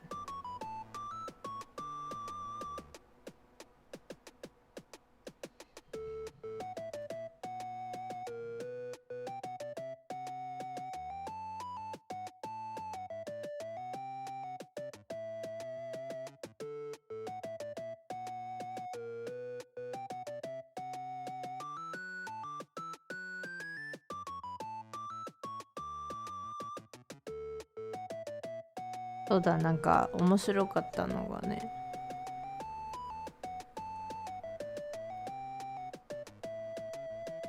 面白かったじゃない。さっきも配信始めぐらいに話してたんですけど、なんか他の方のスペースでお話聞いてて、そのお話の中に思い出したことがあるんですけど、その方は例えばなんかツイッターとかでアンケート取って、それでそのアンケートをもとにシチュエーションボイスとかやってるっていう話なんですけど、残念ながらやったらやったで載せたよって言って、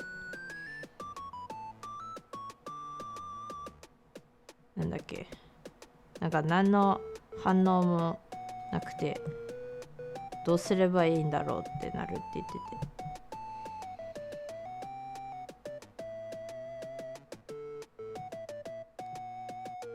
例えばね、そのどうすればいいんだろうって、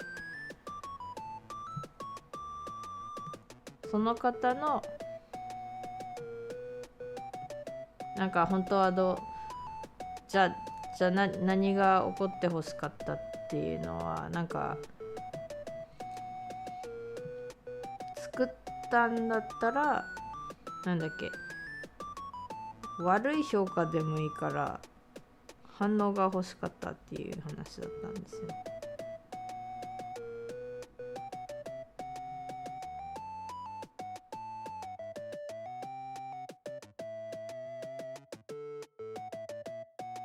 間違えた。ドバー。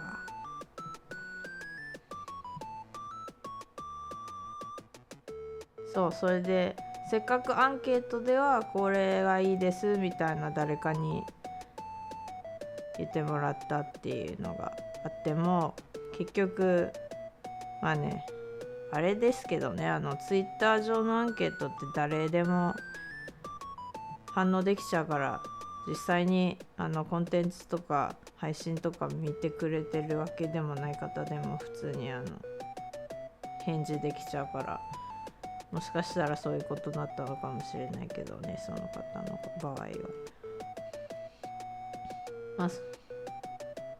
何が悲しいかっていうのは、つまりそのせっかくアンケートを取ってそれの通りになんかやったら、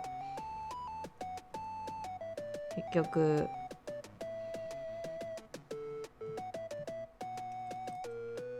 無反応で何もいいねもつかない、視聴もされないみたいな。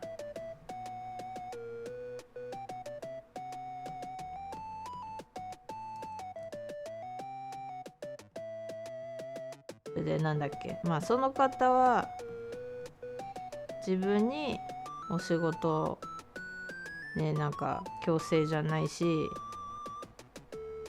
しなくてもいいけど、もししてくれるんだったら、形が残るようなものだったら自分もちゃんとお礼もできるしっていうので、そういうお話をしてました。面白い。でも確かにわかる。形になってない時どうすればいいんだろうっていうのは。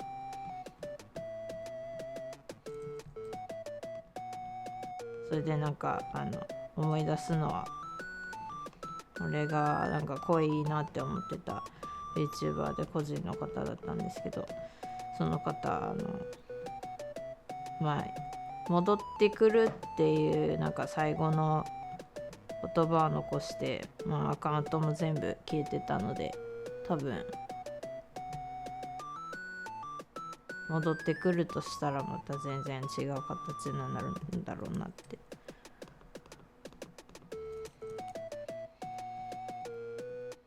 でもその方もそういうことだったのかな。なんかフォロワーさんいっぱいいるからいるし、なんかスペースとか開いてたから、スペース行ったら応援してる方もいるしみたいな思ってたけど、その方にとったらなんか足りなかったのかなって思う。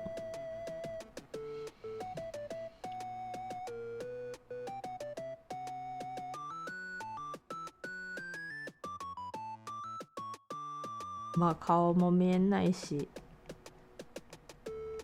結局は伝えてもらえたことしかわからないっていうのがあるんですよね。残念だけど、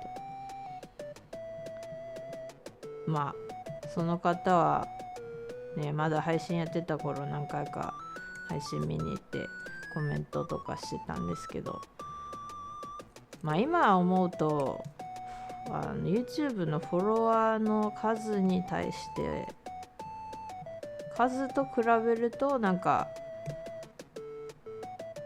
動画配信中のコメントほとんどないなって思って、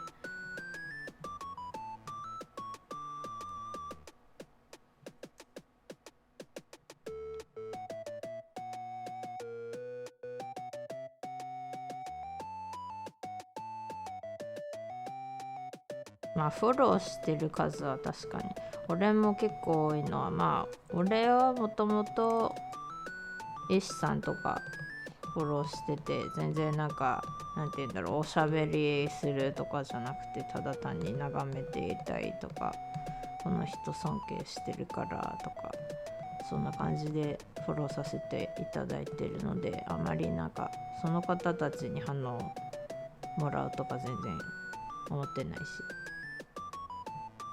それはあとは絵師さん専用のリストを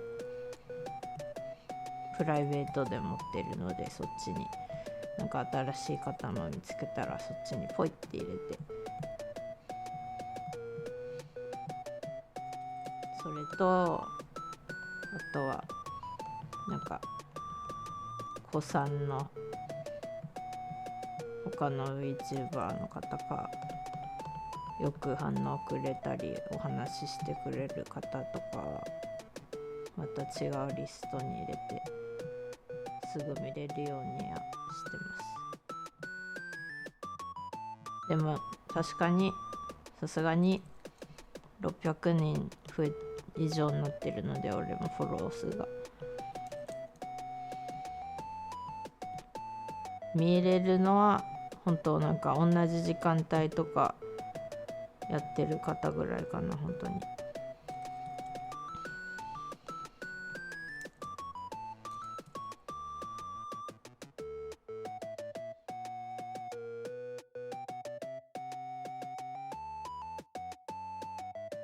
まあね、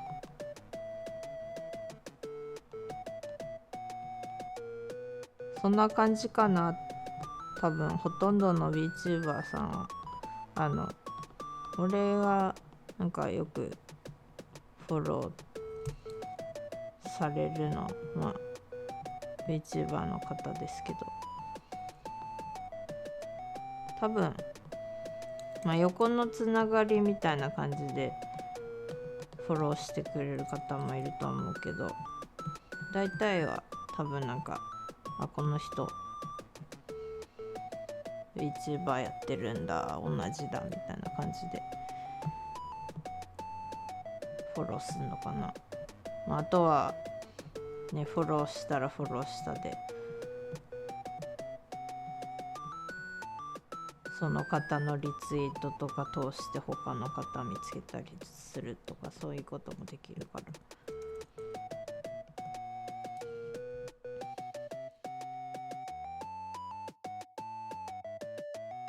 あまり考えなくてもっていうか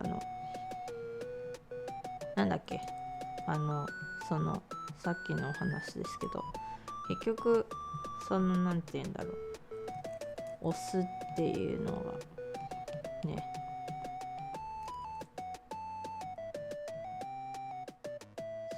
なんなんて言うんだろう、お仕事で好きなことに対して誰でもやることですけど、でも当たり前じゃないからやらなくてはいけないとかじゃなくて、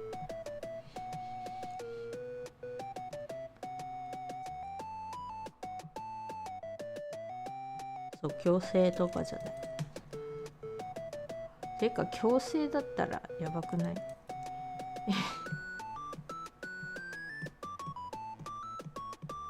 まあそれは置いといて、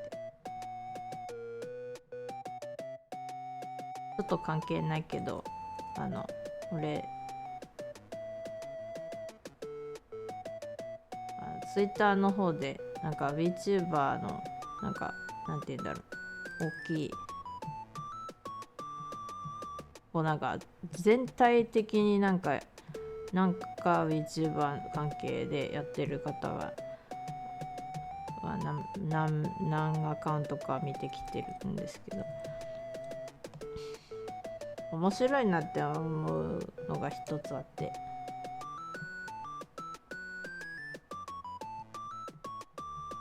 It's a raid!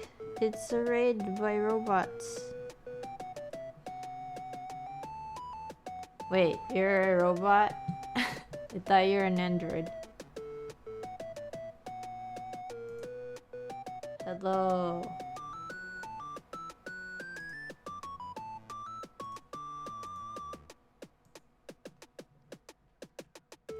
Hello, Max.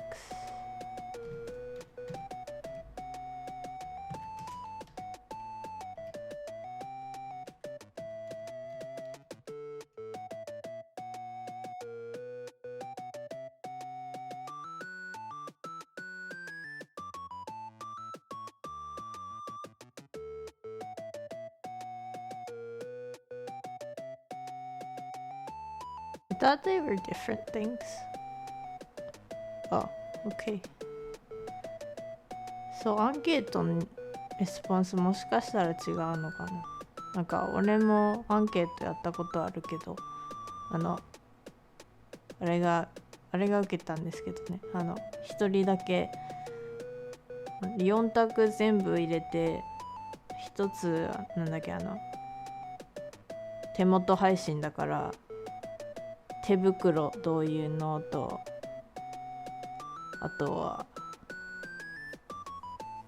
なんだっけ、手袋ないといけないかなくても大丈夫かで、どういうのが大丈夫かみたいなやつで、一人ポチってたそれ以外の4択目を見ないって書いて誰か絶対押すなって思ったら一人だけ押してくれる多分その方めちゃくちゃ普通に正直に見ないっていう方だと思う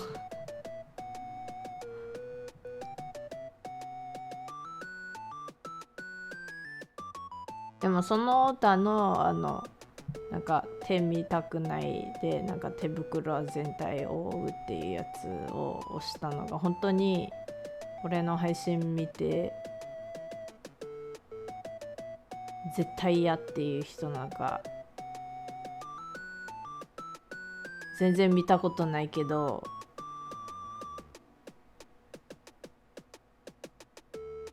嫌だって言ってるだけなのかが分からなかったです。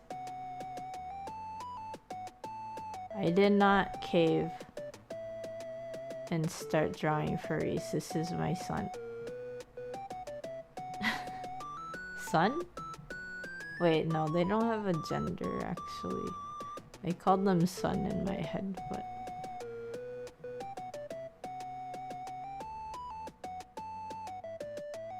they are genderless baby hybrid of an oni and a demon.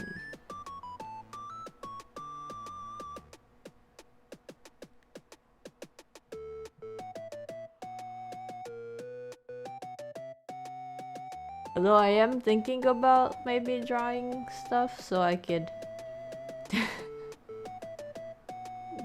Sylvain streams. I'm thinking maybe about drawing stuff so I can make adoptables and then they could be like, you know, I mean, I have to think of all the terms and all that because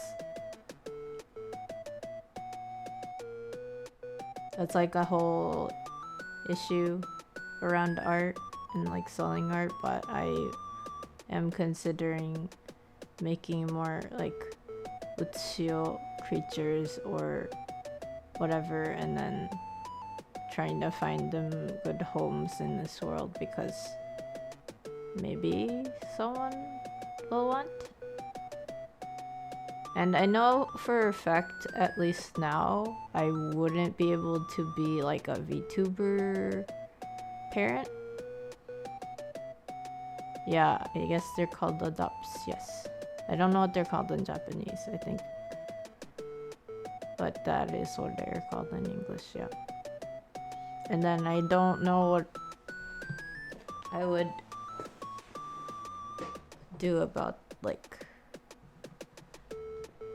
I do kind of want to be like the parent of another VTuber, but at the same time I'm not sure if I'll have like enough time if I'm the only one who is in charge of all of my work, right? Because I don't outsource to anyone.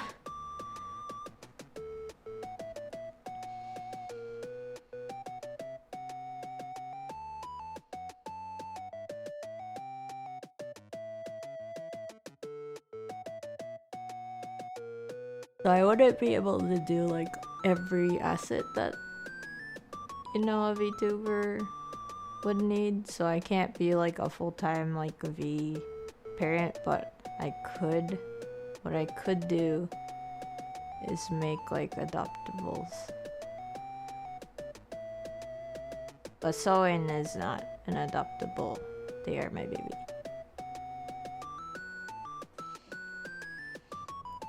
Look at that baby face.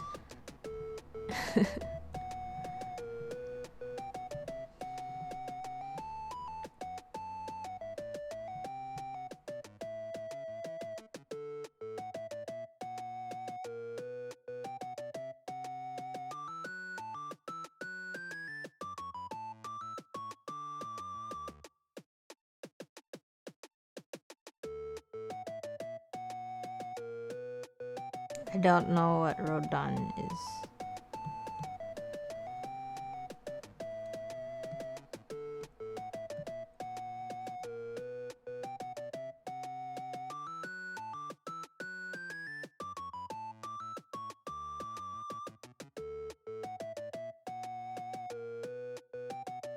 I don't know what you mean by Rodan. Also, I will be a little sad. Oh.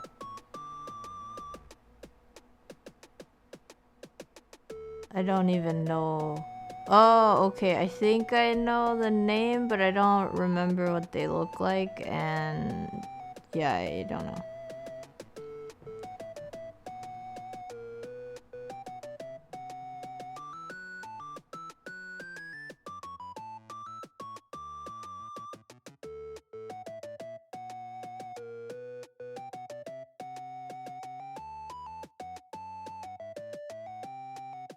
Also, is that like a good thing or a bad thing? Because like looking like some other already made something isn't really like necessarily like a good thing.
pretty much the woe of like every artist that makes characters.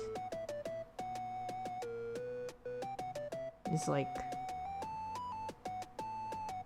there's always something that it looks like, but then at the same time it's like, how do you, like, it's kind of hard when you're always influenced by other people, but also other people know different things, and then maybe like whatever they see is different, so then it's like, oh.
Biggest hands.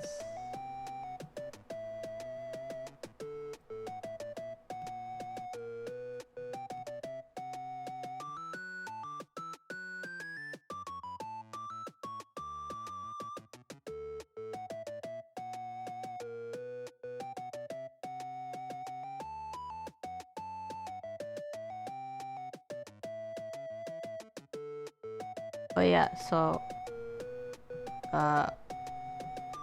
I was talking about the whole joke about, like,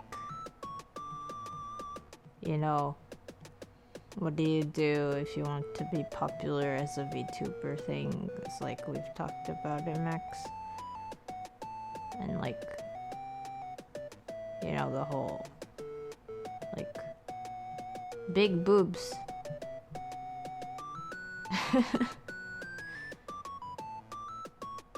Like, feminine pretty looks or something, or I guess like super like pretty boy aesthetics also actually work probably.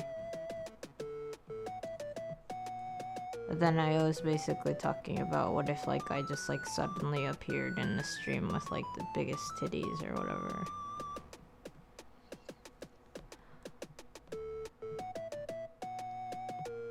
But then it would be like, yeah, it was funny because other people in chat were like, that'd be like very different. Like that would not like make sense with my image.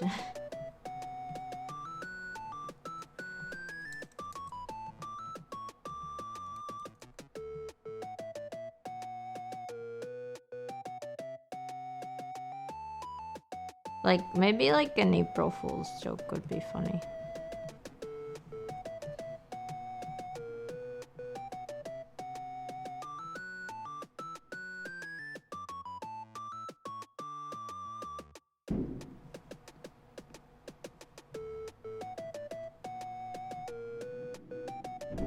Well, the thing is, I don't think I would be really happy in that form. Like, I could probably, like, do it for our joke.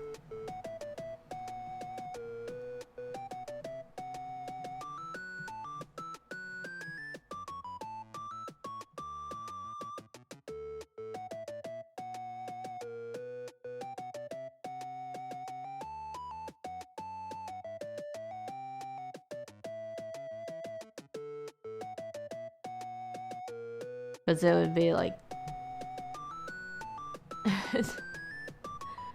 not even medium booba. I mean, I've already done that kind of in that like one exercise look.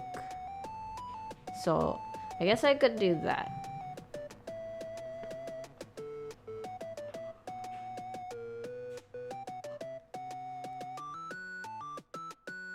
Becomes furry with big boob.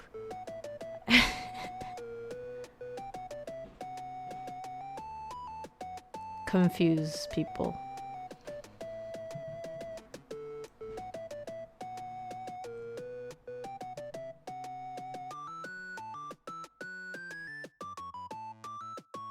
Oh no, I forgot their wings.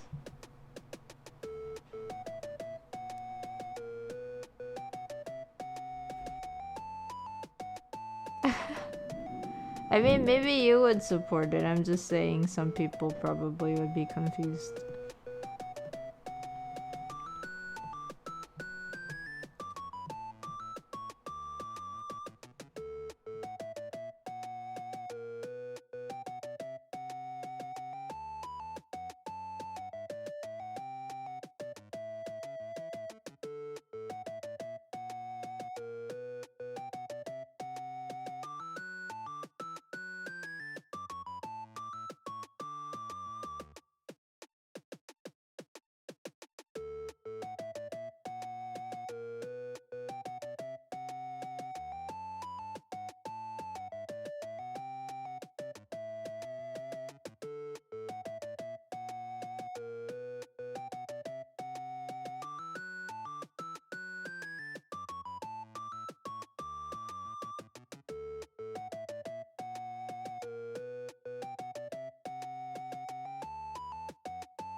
I saw you roll HP, and I'm like horsepower.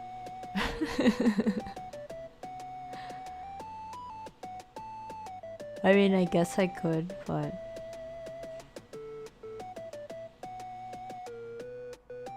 like the thing is, I could just like have that as a transformation, just, you know.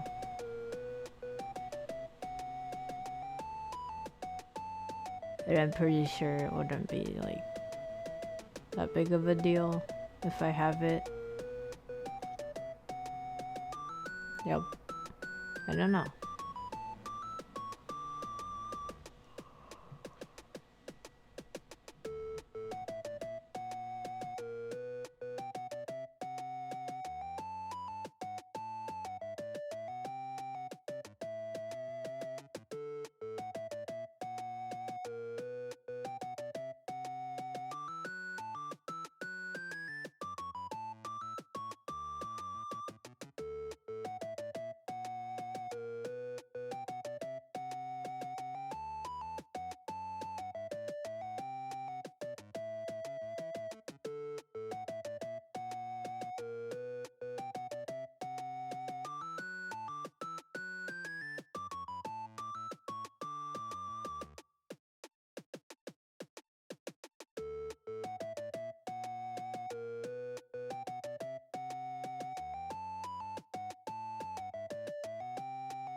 that gonna be like your scary like game one, or just like in general?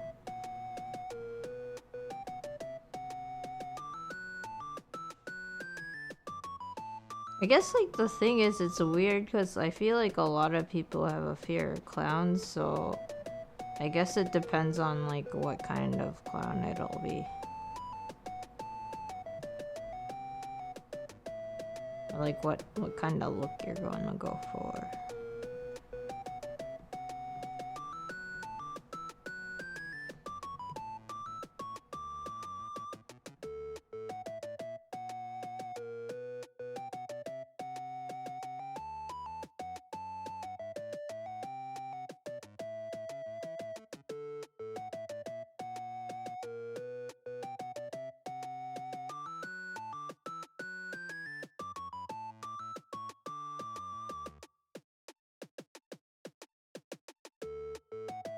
I mean, I'm not really afraid of clowns, so I don't really... Like, I know where the fear comes from, but I'm not personally, like, afraid.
Ohayou gozaimasu.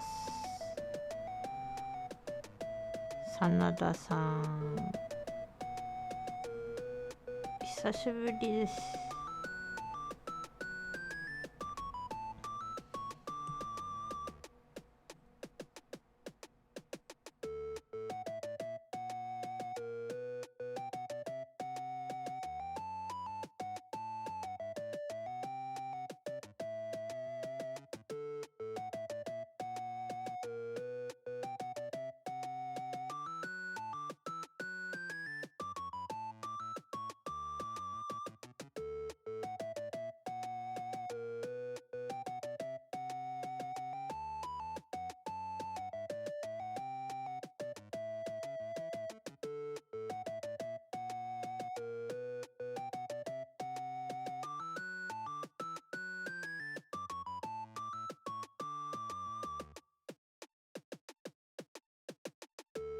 Yeah, I haven't talked to you in a while. How are you doing?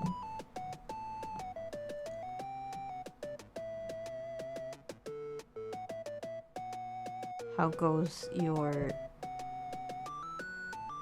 day or night, or just like general stuff.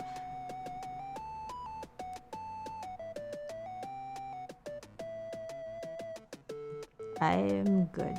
I am drawing Soin, who is my baby, and they are part Oni, part demon. I thought about doing like emotes and stuff.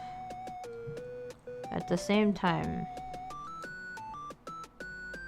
I was like, I want to practice something else.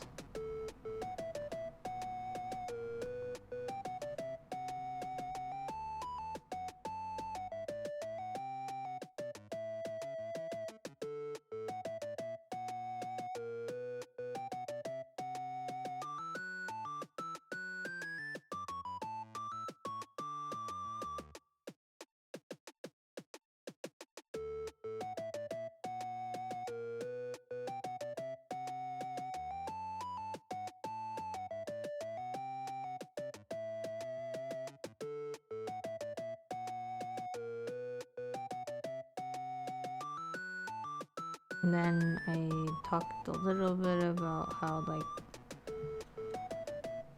it's interesting being like a VTuber, because it's like, what do people find interesting about you is like up to the person, but also, you know, some people might have like a specific look to them that is more popular, or maybe it's like them as a person or an individual or whatever that is interesting.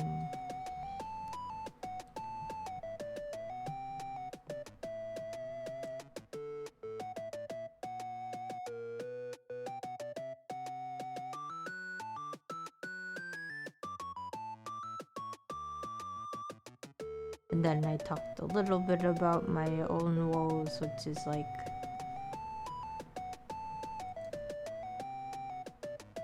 me comparing myself to others, and then like being like, how come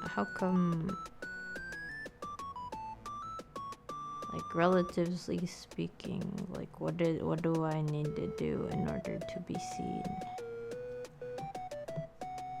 And then it's like, I was like, okay, but I guess I could just like talk a lot on stream even if no one's there necessarily to like respond, or I could, you know, continue being the way that I am and just kind of not worry too much about that.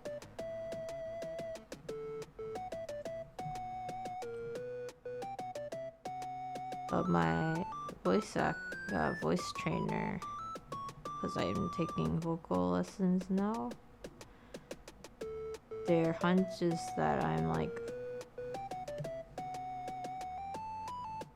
the way that I deliver, like the way that I do streams and like the way that I carry myself and all that is more geared towards like a different group of people than like the people that I see more often. So their thing is like, I shouldn't worry about like, you know, the growth of someone else. I mean, of course it's also like, why worry about the growth of someone else, because like they're not you and you can't do the exact same thing to do the same thing anyway.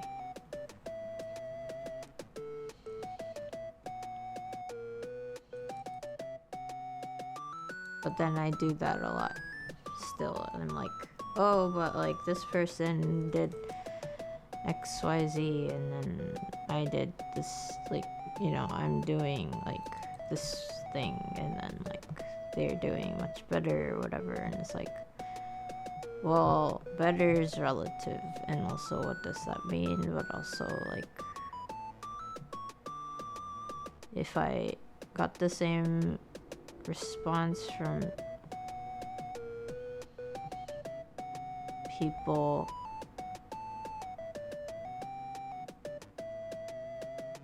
like, then what is it that like would be about me that's specific? I don't know.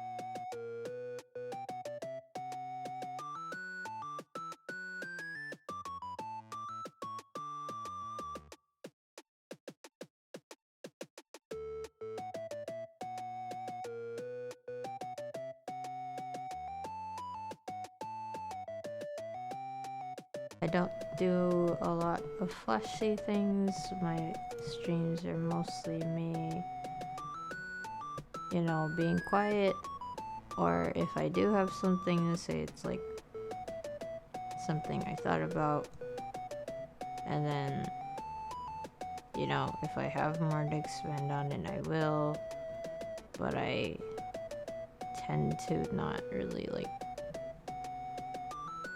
think or stress over like trying to fill empty space, because I feel like it's like too much. But at the same time, most people seem to enjoy that kind of content more so than like quiet ones. So I don't know. But then it's like if I start doing really loud streams where I'm like talking a lot, like with a louder voice, like more energy and all that, I guess maybe that would like attract a certain group of people, but like that's not me most of the time. So then like how would I keep that up? Like would that be, that wouldn't really be as sustainable. Like with some people it comes naturally. Mine, I don't know, I am more of a sleepy person, I guess.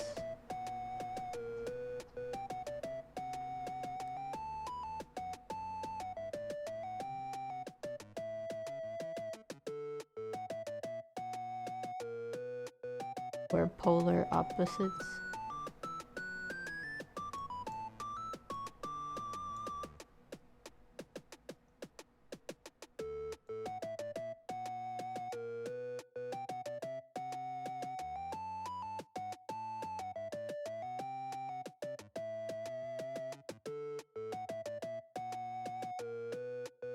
Because like if I decide one day I'm like, okay, I'm gonna try and attract more people, and like my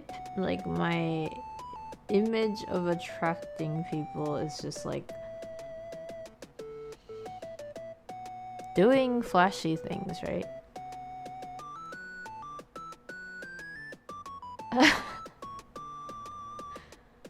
I don't think that's how that's exactly that wouldn't, I don't know.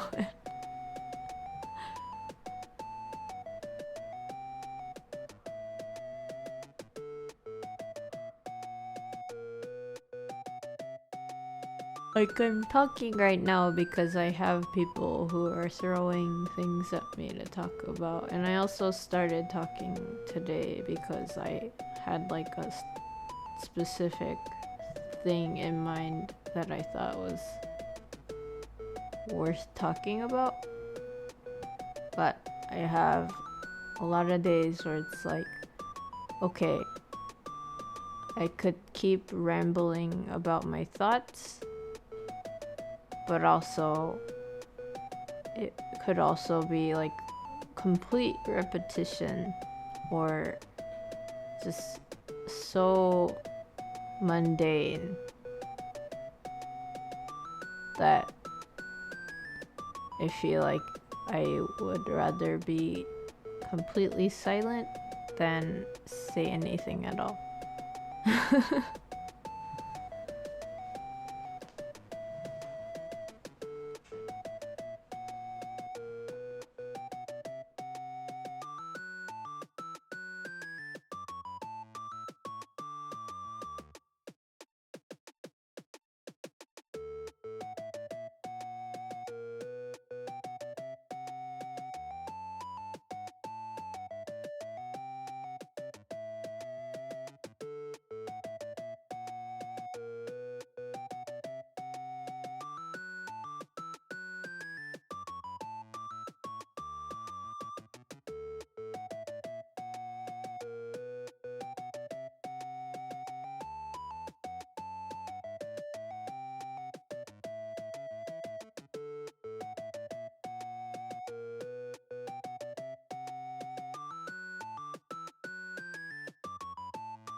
Said this in a recording that I've posted on Stand FM, but I was like, so for example, you know how Twitch affiliate is like you have to have at least 3 viewers at a time for like all of your 28 day past streams.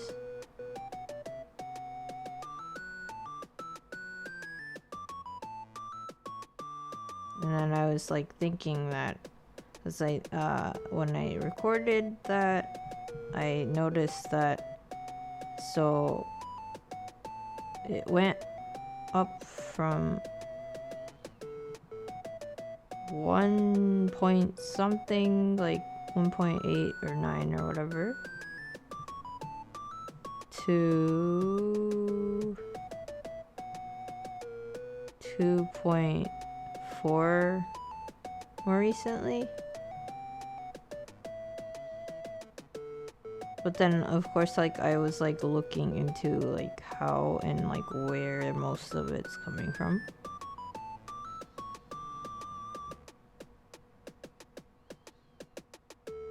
And then it's like mostly other people. Well, I don't usually like, I've never really been rated before either, so like I wouldn't be able to really like do like an in-depth conversion or whatever, but it's like definitely the case that like it's like mostly raids.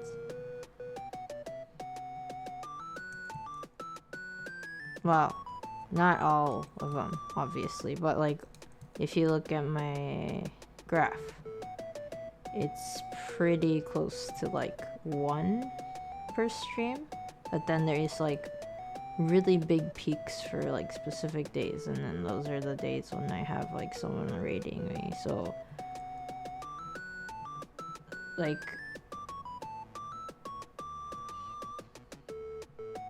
you know, I was thinking about that because what that means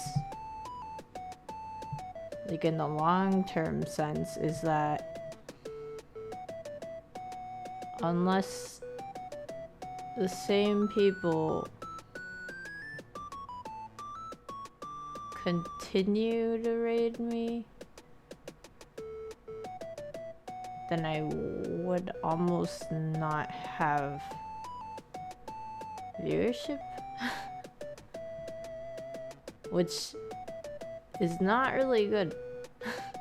Which means like,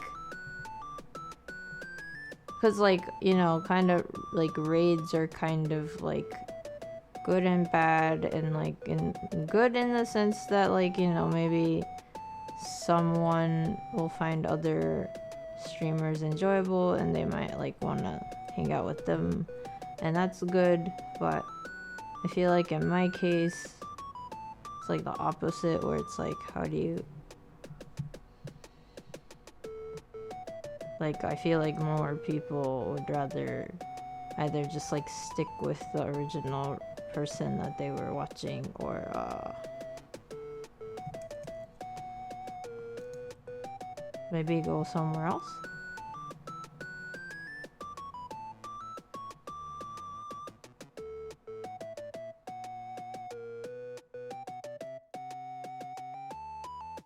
And then I was also thinking, like, why I think that way is just because sometimes, like, I think about like the content that the people who have rated me produce, and then like the type of audience that they may have, right? And I'm like, I'm not really sure that the people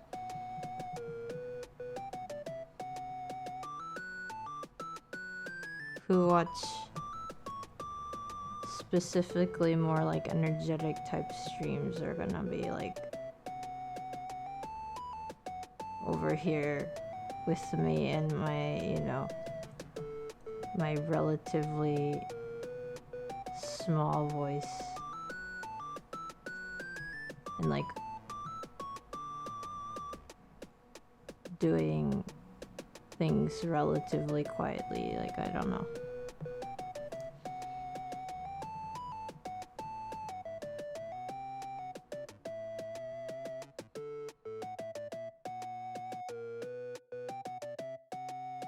Maybe it's like nice,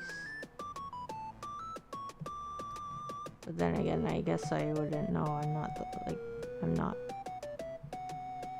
I don't know what it's like to be like someone who isn't me and just like grading me, I guess.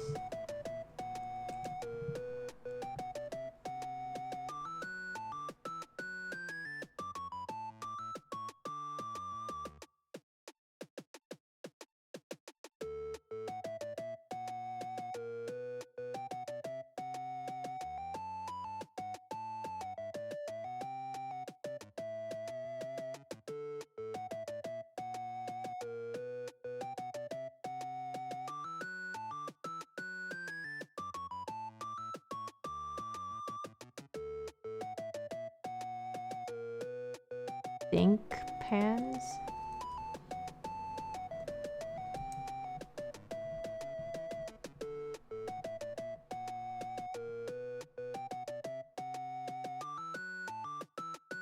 It's a stink pan.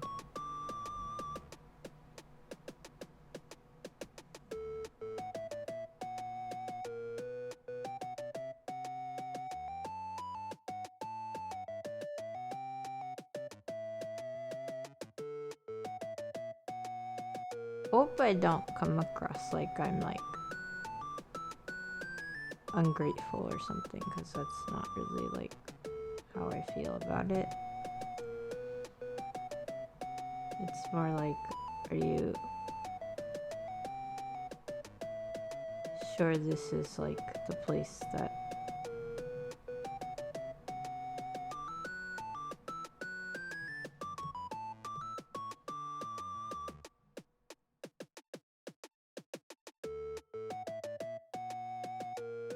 I guess just like based on, you know, purely based on like the traffic I get, and like the fact that it's like a really specific audience, and then, you know,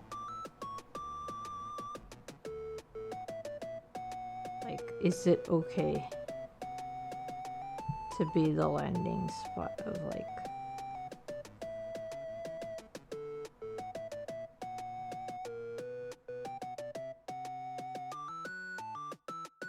if you had like an energetic like karaoke stream or something, like, and then it's like, this is where you end up. This is like is this the content you wanted?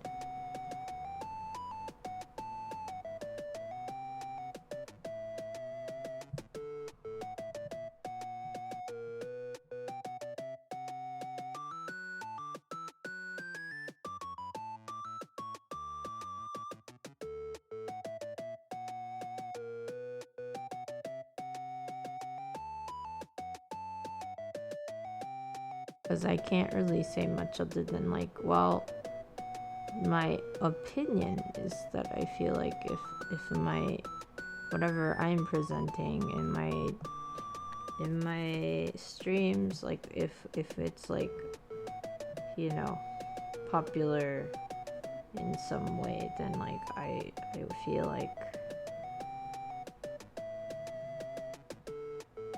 you know, I would have been a little bit higher than just like 2 average viewers.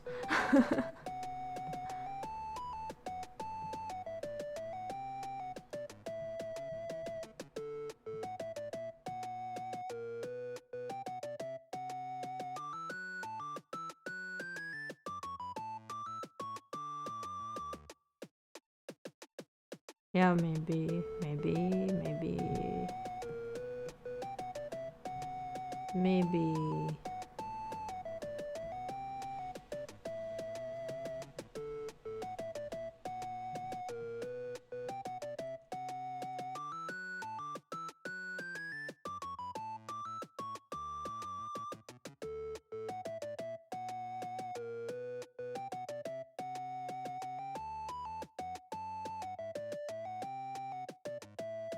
I think I just know a lot more people who are not really like quiet.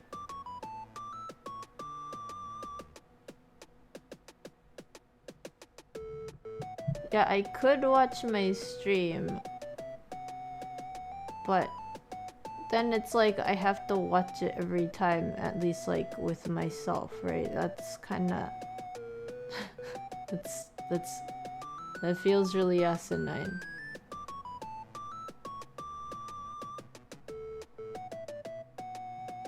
That feels like liking your own posts on like Instagram or something.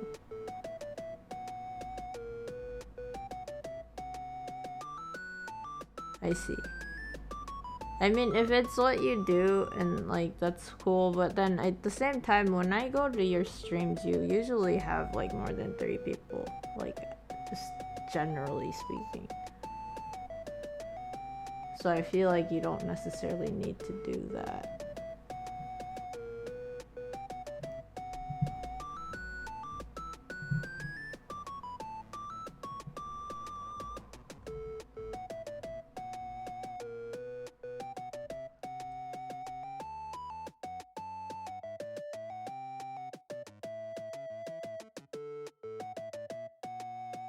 It strokes your ego. I guess that's the thing.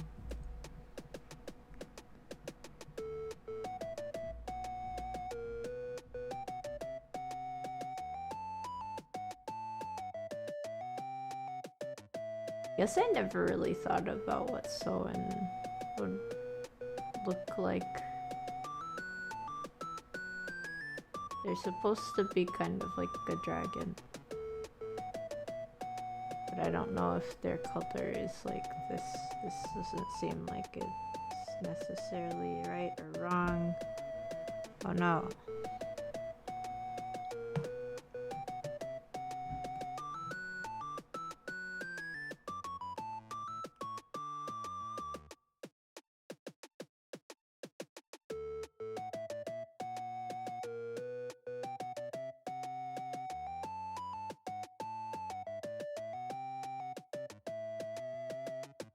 I don't know what that means when you say that I'd probably hate you offline.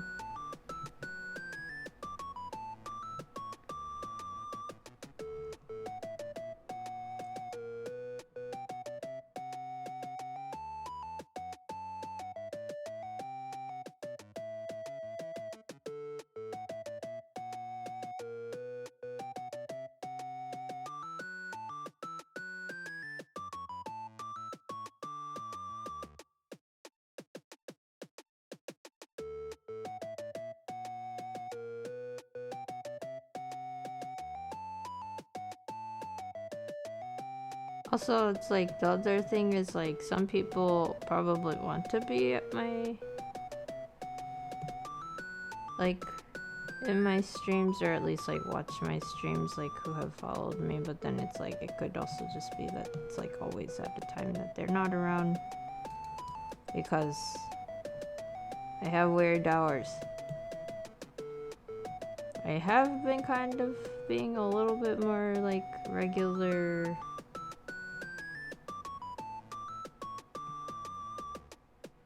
And I did post the schedule, so I guess I'll see how that helps or not.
I mean, if I was like completely to just give in to my depression, I'd probably be like, what's the point of streaming or something like that, but that's like not really how I feel about it either.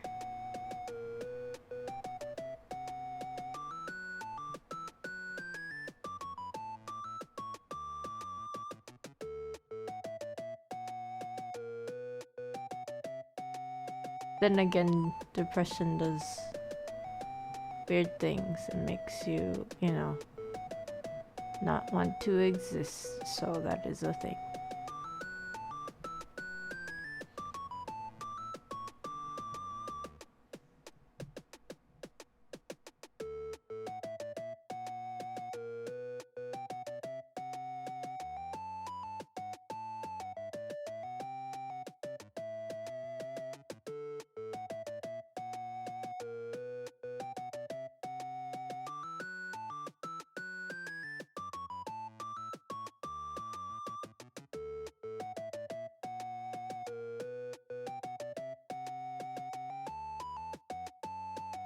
Oh yeah, and then the other thing, I guess I didn't really say in English. The other thing that I heard, and it was, you know, I had a thought about it, is so at the space that I was at, the other person was like, you know, like you don't have to, you know, necessarily do anything. Like, as someone who is a viewer, like, you can pretty much like stay silent and never really ever interact. Like, that's like one form of just like being, and that's completely fine.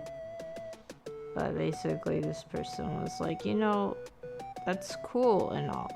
But then how am I supposed to know anything about you actually being interested in me? Like, if you don't, like, say anything. And I was like, yeah, I guess that's kind of true too.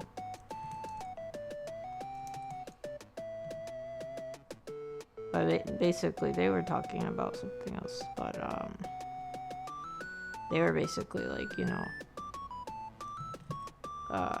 it's not that, like, they take for granted what people do as fans. It's more like there's no way to be able to be like, oh, thank you for, like, what you're doing. Like, even if it's like, you know, liking posts on Twitter or whatever, it's like at least you're doing that. But then, like, if it's like, the guy is basically saying, like, if it's almost like you just, like, look at them and then you're like, oh, I hope they're doing well, and that's like literally all you do. It was like, you know, I wouldn't be able to even know that you exist, and how would I, you know, be able to say anything about it?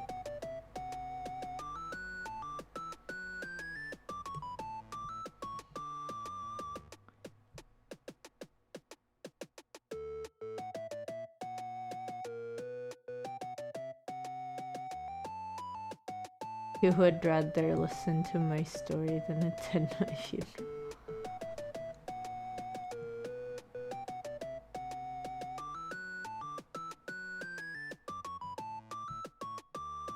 I mean, I hope most people feel that way.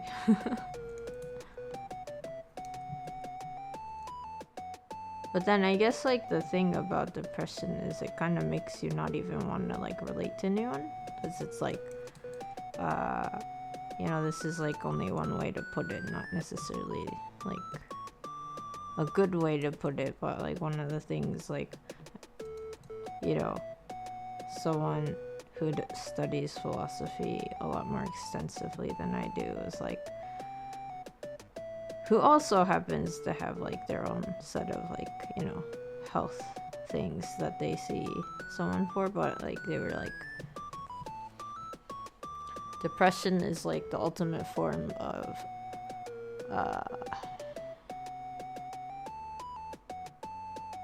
like, selfishness, because you literally only think about yourself in relation to other things. It's just in a form that makes you feel bad, but, like, you, like, when, you know, I guess I think about it when I'm depressed, I'm like, okay, I'm thinking, like, oh, you know, things are hard and I am not good enough for anything, like, and stuff, right? And then it's like, oh, right, it is kind of like only thinking about yourself, right? Because you're thinking, like, all these bad things, but it's all about you. And, like, what you're doing wrong and what you need to do, or, like, what you should be doing instead, or, like, you shouldn't be or should be or whatever. And I'm like, oh, okay, I kind of get it now.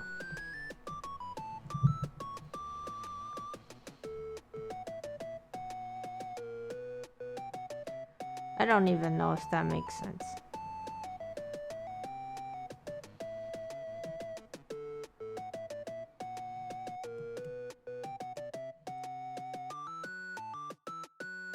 Also, are these markings cute enough?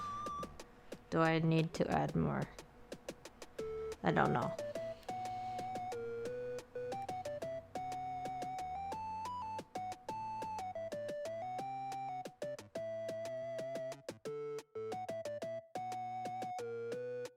I think it's also worse because like when you are depressed and then you hear about that, it just makes you feel really bad. Because you already think that you're like the worst thing that could be like conceived by any sort of like anything.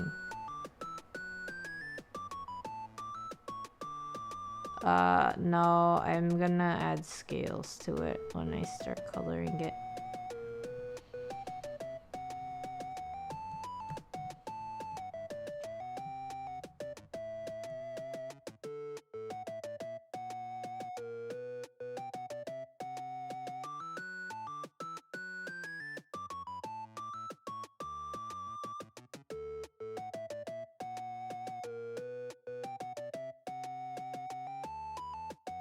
Oh, and also, I don't know if this is like a thing that is said in like any other VTubing community, but it's like a common phrase in Japan in terms of like just like doing anything as like a fan. It's 推し活はできるときに押せ or something. 推しはできるときに押せ I guess. Which basically translates to like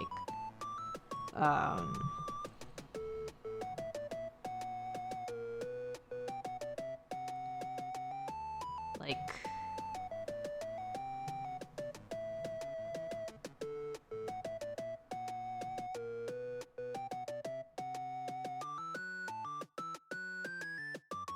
a good way to translate that.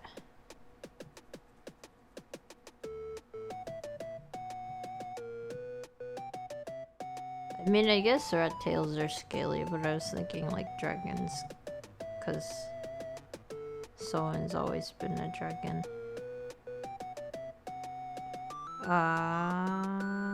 It's like basically if you have someone that you like for example, if it's a VTuber, then like, you know, you should like do fan stuff while they're still around, because like they might be gone at some point. It's like, it's basically kind of like you know, they might be gone sometimes, so like, you know, if you really like them, you should show it kind of thing. It's not really a should, but like it's kind of like said as if it's a should, because like I don't think it's a should, because if it becomes a should, then it's like a chore and not necessarily fun anymore.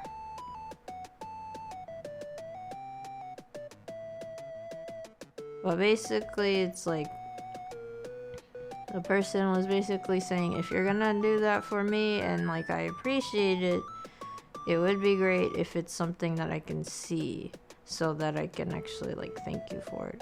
And that was like what the other person that I was listening to in the Twitter space was saying. It's like you don't have to do it even and all that, but then if you are gonna do it, like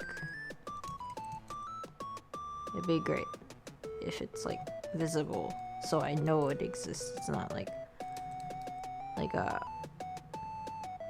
in my mind you're special kind of thing where it's like you only know until you like you wouldn't have known, I guess. But then I was thinking like there are people out there who never really want to ever interact with like the person that they like, and that's like a thing for some people. So you know, I was thinking about that too, like you can like someone and want to stay anonymous and like pretend like you have no clue who they are, but I guess like that's fine too, and it's interesting. But I think like the thing was like you never know, especially like anyone who's doing VTubing is like, you know, not with like a company or as like a full-time job. Like you never know when they suddenly poof. And then you're like, oh, but I like that person. And yeah. I guess it's like with anything, right? Like even if it's like real life people that you know, that could be true. Like take care of your friends and family while they're still around, because you never know when they might be gone.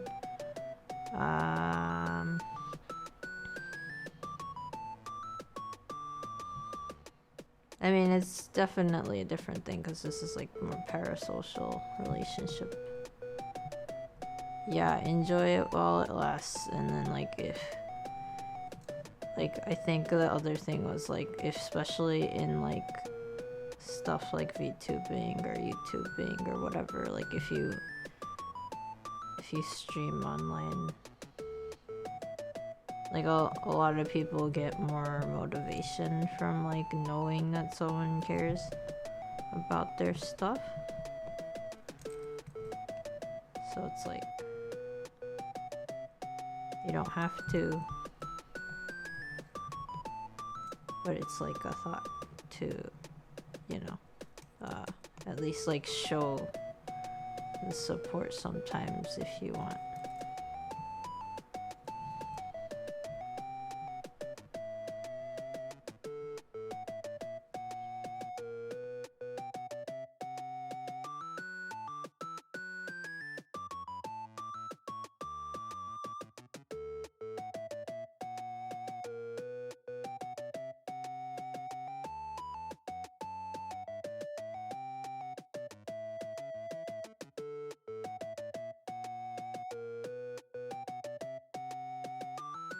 Yeah, I was sad when that one person that I liked the voice of, like, it quit suddenly. Like, this was like when I first really started getting into VTubing, and then like,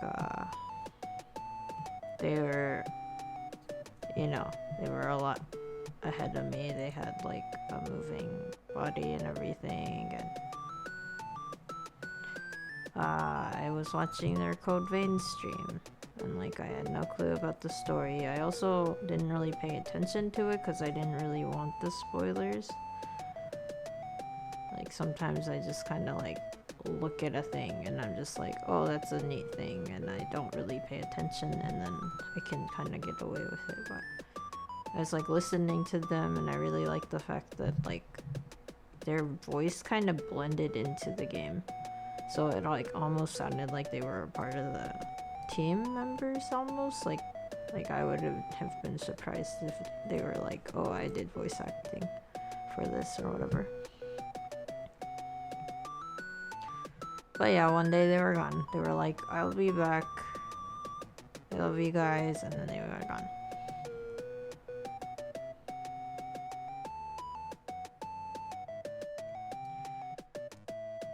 So yeah. But even like up until then, I didn't really like, it seemed like they were having a hard time too, because they were like talking about how like honestly, I don't know what they necessarily needed that would have felt motivating, because they did have a lot of followers on YouTube.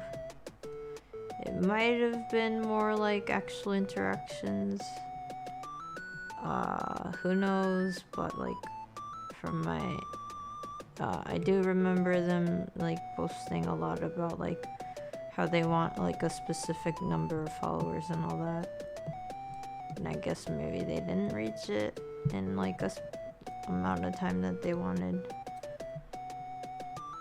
I honestly don't know. I just know that for a person with like 1,000 followers, their streams did not seem to have too many people.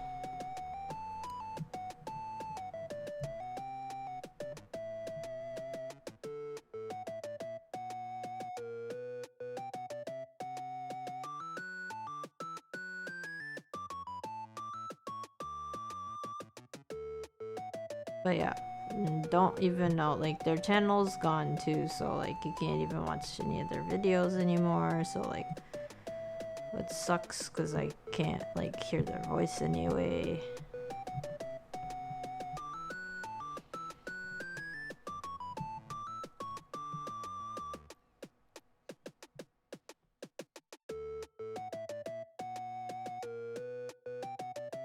Although they, like, I guess, like, the one thing is they did kind of seem like they were caught up in just, like, the numbers thing. Like, a lot of their posts kind of, like, revolved around numbers and, like, how, like, they'll get, like, a certain number of followers on YouTube, but then it'll go down and stuff, and I'm like, you know. They seem to really, really, like,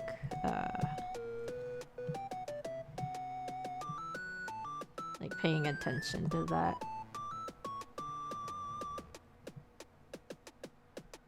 No, they don't. Twitch followers are Twitch followers, Twitter followers are Twitter followers, and that's like the same with any SNS. There are only like a handful of people who really go out of their way to follow you on everything.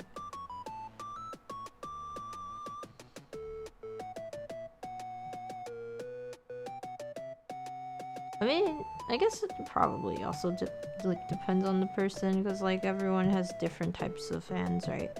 So maybe there are certain people with like a lot more fans who are like willing to go like an extra step to like follow on every social media they have.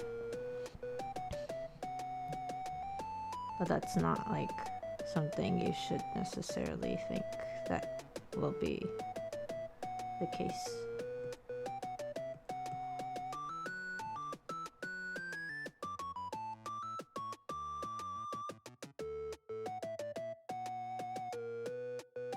I honestly have no clue how many of like the Twitter people that have followed me recently even know that I have like a Twitch channel, you know?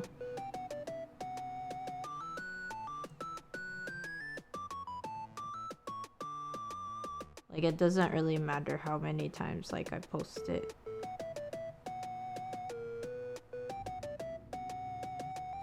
There's always gonna be like a bunch of followers who are just there and then may never see anything that you post.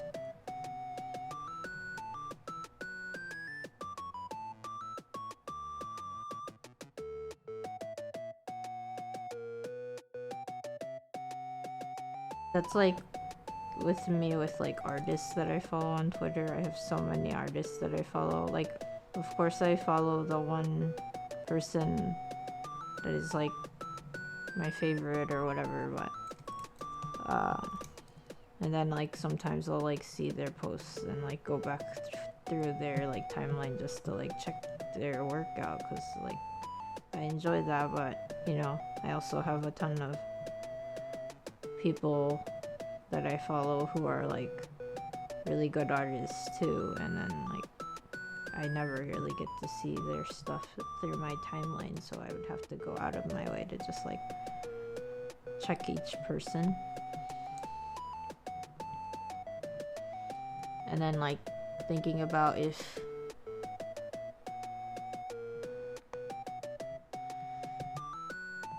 like thinking about how long it takes to do that for like one person. Can you imagine like if you already have like tons of people that you follow, like when are you gonna make the time to do that?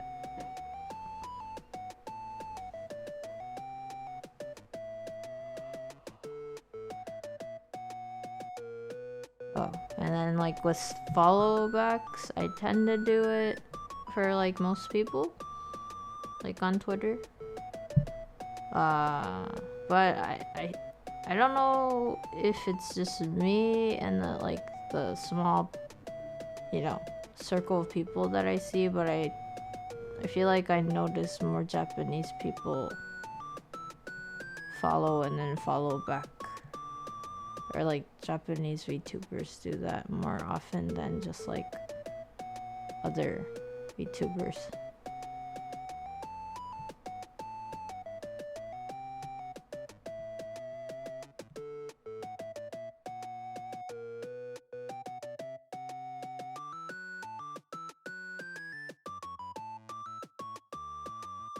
But then I also like kind of check people's profiles before I follow them back. If they followed me first, I like look through their stuff, and then also you know, I check their like channel out if they have one, and then I look through their media posts to see if like maybe they do art or like whatever, and then like if not, that's not like the problem. But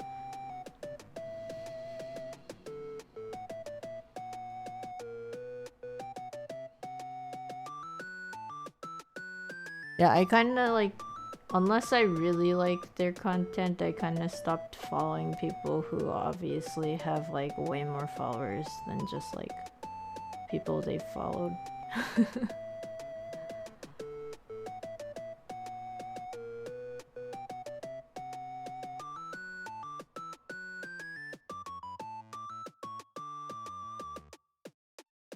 I did like minimum research on like, not like, I didn't like go through everything you have, and I think yours, like when I found your Twitter, was pretty new, so I didn't really see that much,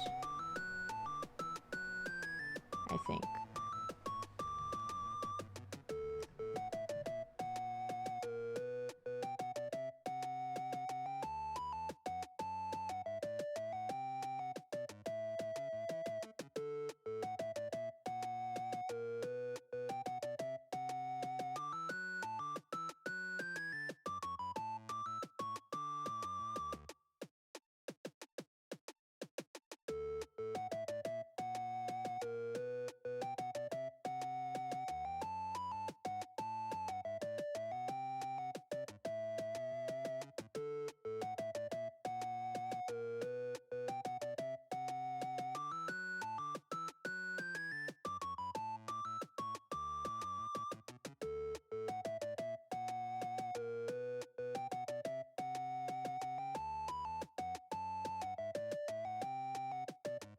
You know, the other thing I was thinking about with like, you know, what people appreciate, what people don't appreciate, or whatever. And I guess like it kind of reminds me of like love languages, because like some people like gifts, some people like encouraging words, some people like you know, physical touches, but obviously that's like more for like actual relationships. And then like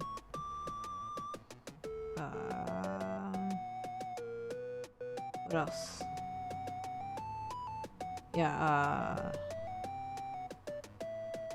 acts of service, that's another one, where like it's basically like you go out of your way to do something, like a chore for them or something.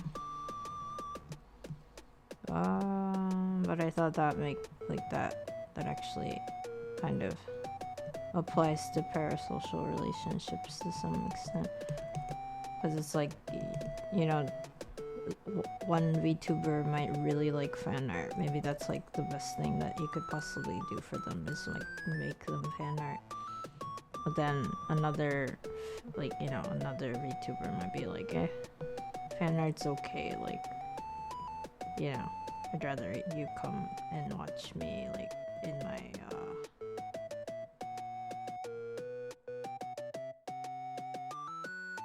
streams or whatever, or like maybe some of them, you know, are even lucky to be able to be like, oh, it'd be great if you could like get me something off of like my wish list of whatever, right? So I thought, like, you know, you don't necessarily know what like, each person wants. And like giving, like the people who give too also have like, you know,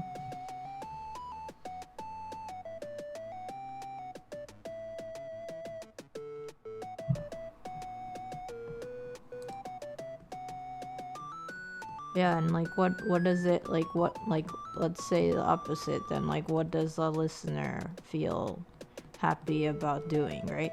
Because like maybe one person likes really like talking about you, like maybe they really enjoy being like, oh, this VTuber is like one of my favorite, and like you know, some people really like posting about that or whatever, right? But then like another person might be like, oh, I don't really want to post about stuff, but like I like drawing them, or like, you know, I like going to their streams, but I don't like want to interact with them outside of that, and you know, stuff like that. So just because like a streamer on the other hand wants something, they would have to actually say that, you know, because people can't read minds unless you have a mind's eye. But I guess if you're watching Max, he just wants checks. Send checks written for him.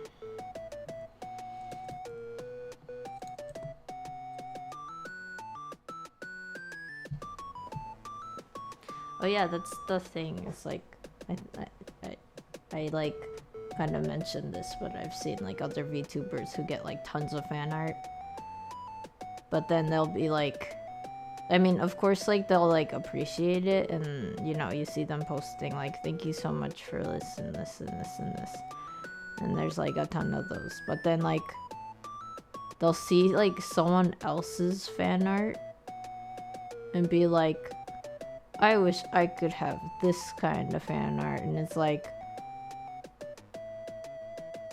dang. Like, nobody would have known until you said that, but the way you're saying it is kind of off-putting.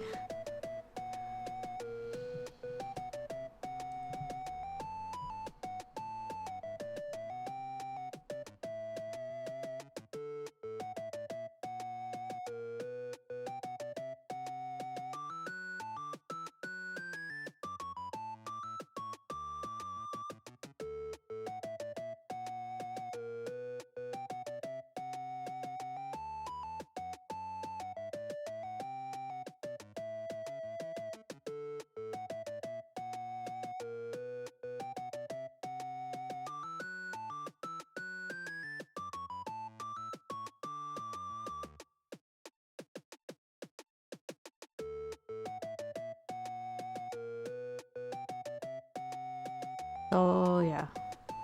Cash over £100.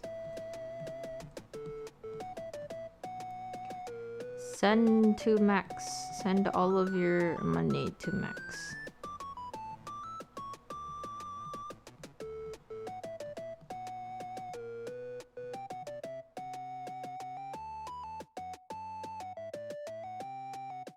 I mean, I guess like for me, I'm happy with fan art, but then I know like how long it takes to make art for myself. So like, even if it's like a sketch or something, I appreciate it. You know.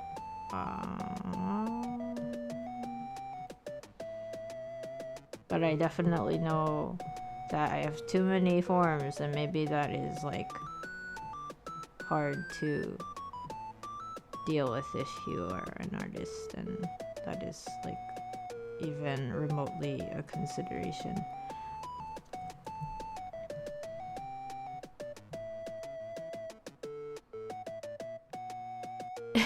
Any less and you'll throw it away. Burns the money. Gets £99. Throws it away.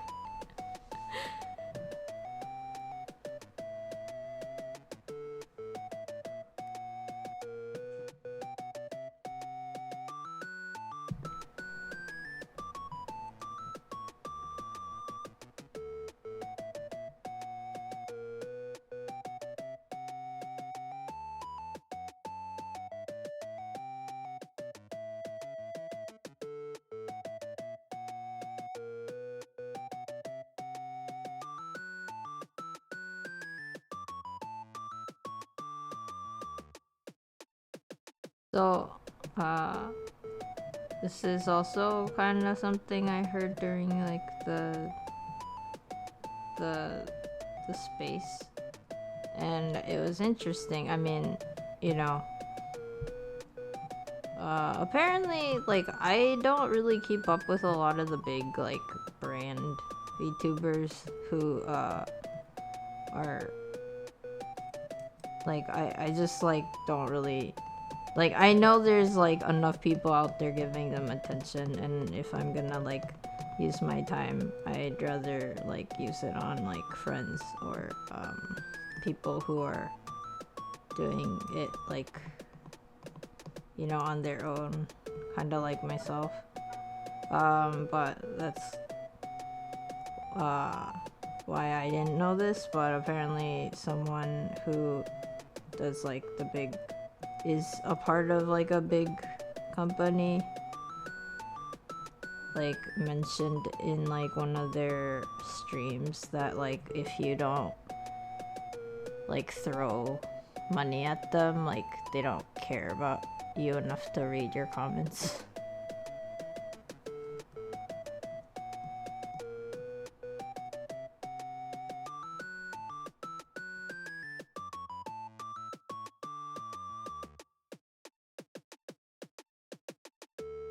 Yeah.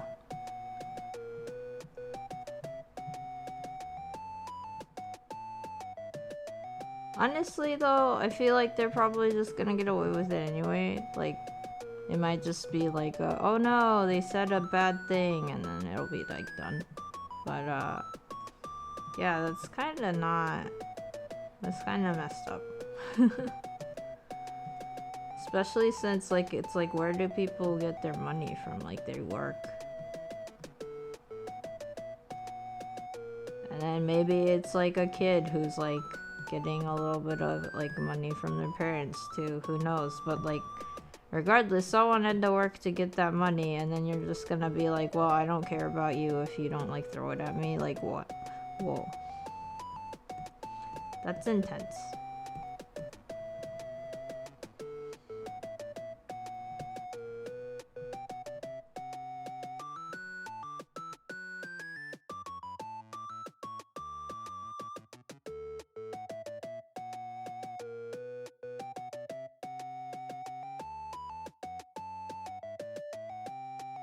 I guess like it's also intense because like apparently when they did say that, like people actually like started throwing like those like super chats anyway. You know, and honestly, you can't really tell someone what to do with their money, so like whatever, but that is kind of sad that like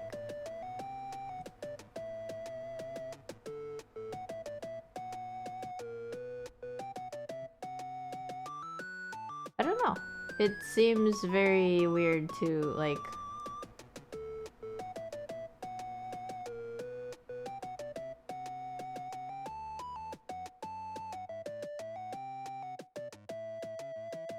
I feel like some people are definitely like into that kind of stuff, so like maybe that like makes them happy, but then there's like definitely a number of fans who are probably not going to appreciate that.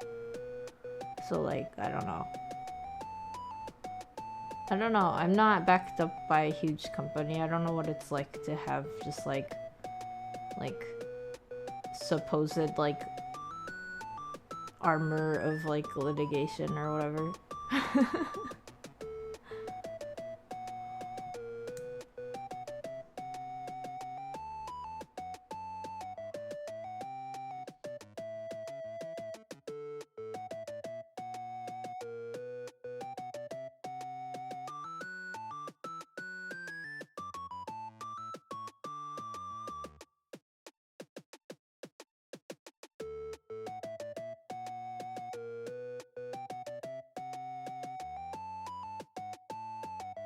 まああれだしね、推し活をできるときにしろって言うけど、まあしなくていいし、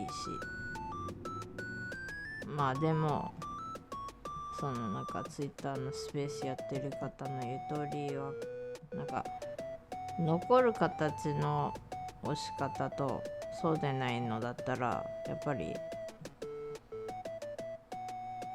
見えないとやっぱり分かんないから、なんて言うんだろう、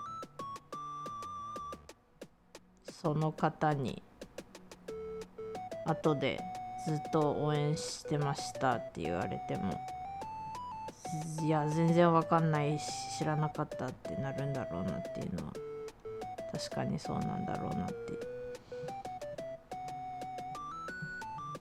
でも知られたくない人もいるもんね。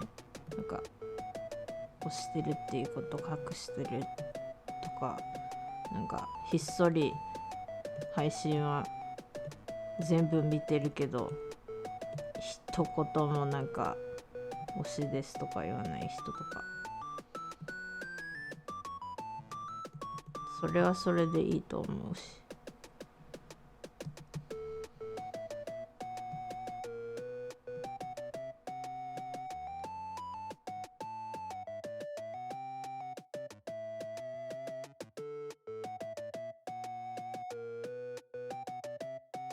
でもまあなんかあとはね、配信者がどうしてほしいかっていうのもあるし、リスナーさんがどうしたら一番楽しいかとかもあるから、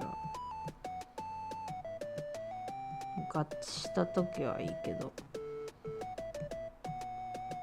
まあ合致しなくても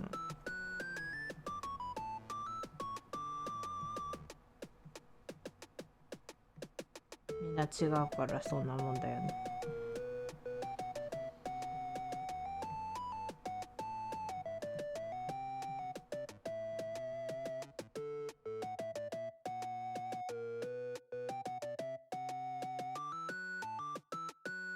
ほんとなんか配信者によっちゃなんかなんていうの、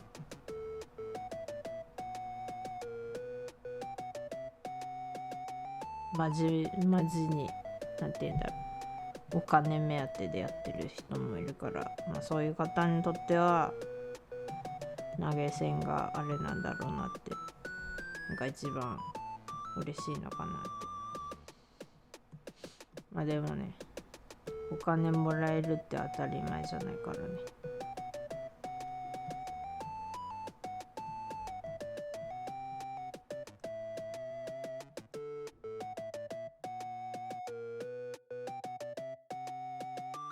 でも大手の人で、まあ知らんから俺大手あんまり見ないし、なんて言うんだろう、大手の VTuber さんってもう本当になんかブランドファンみたいなのが大勢いらっしゃるし、あんまりなんて言うんだろう、俺が見に行って俺はそんなになんか見て楽しいって思える環境じゃないから、あんまり見ないから分からんかったんですけど、なんか中になんか俺になんだっけ、コメントを拾ってほしいんやったらスパチャ投げろを言った人がいるらしくて、すごいなって。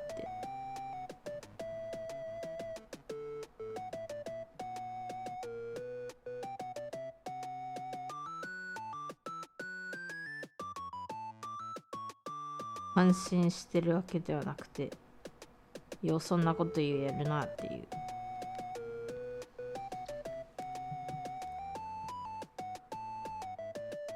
まあ、あとはね、そういうこと言ってもファンに許されちゃうってすごいよねっていう。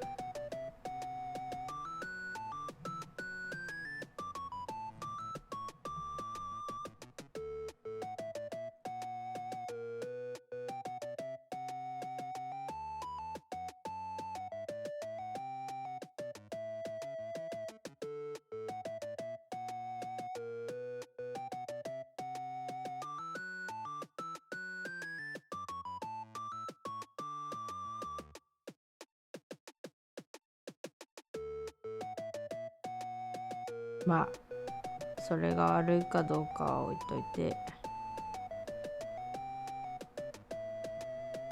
その方のファンはそういうこと聞いてもわざわざ投資してコメント読んでもらいたい対象なんだろうっていうことで、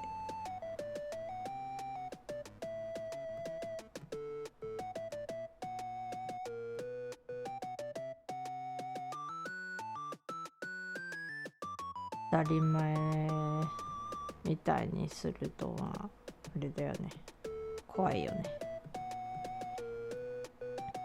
あとなんだろ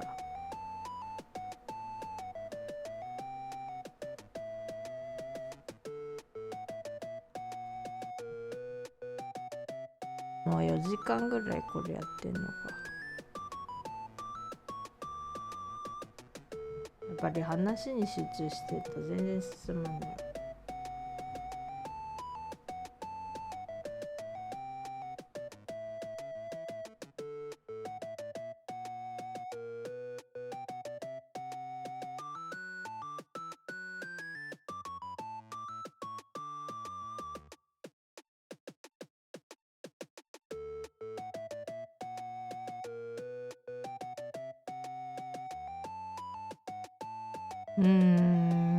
配信者も欲しいものがあるわけで、それを言わないと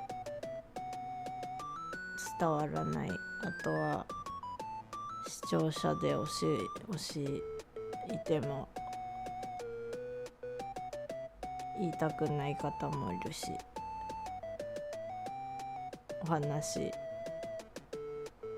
推しのお話をして楽しむ人もいれば、推しそんなもんいないよって言って実は裏でめちゃくちゃなんか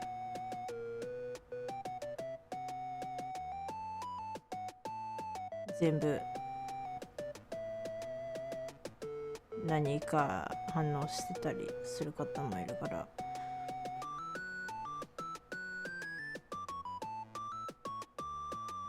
一括でなんかお仕事するならこういう風にしてくださいって言えるわけでもないし、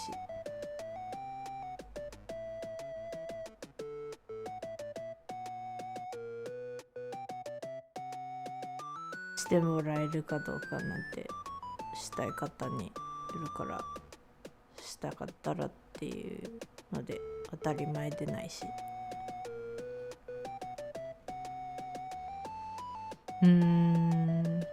あれだよね、なんか当たり前になると危ないよね。なんか何もやってもらってる人でもしてる側でも、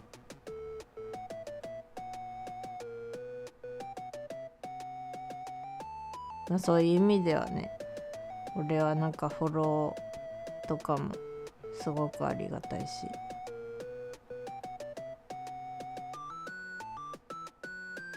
この方フォローしてくれた嬉しいってなるし、また会えるかなってなって嬉しいってなるけど、なんだっけ、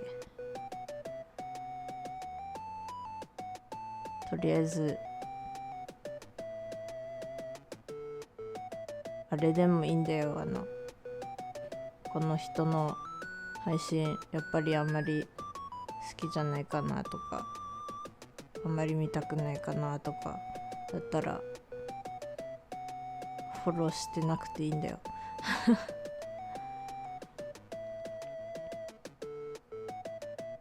今のところね、俺の同時視聴者数ね、過去28日のチェックしたけど、なんか 2.3 ぐらい、多分また落ちてるんだろうって思うけど、そこまで上がったのが何のおかげかっていうと、他の配信者さんがレイドしてくれて、彼らがもともと人気があって視聴者数が多かったっていうのが連れてこられて、俺んとこで放置されてそれでなんか何日かそういうのが28日間にあったから、今のその同時配信中に見てくれてる平均の視聴者が2を超えたわけであります。俺の目標は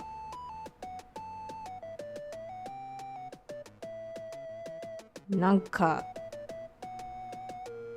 刺さる人に見つけてもらいたい。っ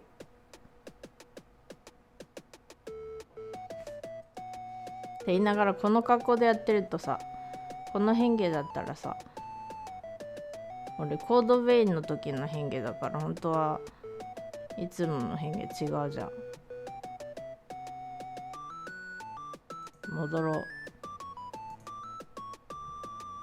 てかベビーになるわ。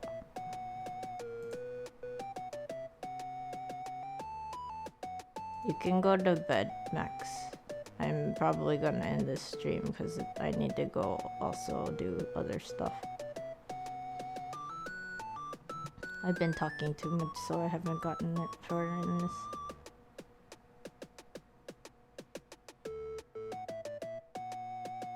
そう。変化するからさ。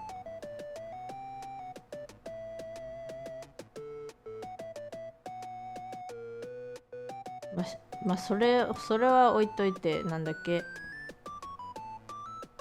自力で同時に見に来れる方、見てくれる方、見たいと思ってくれる方が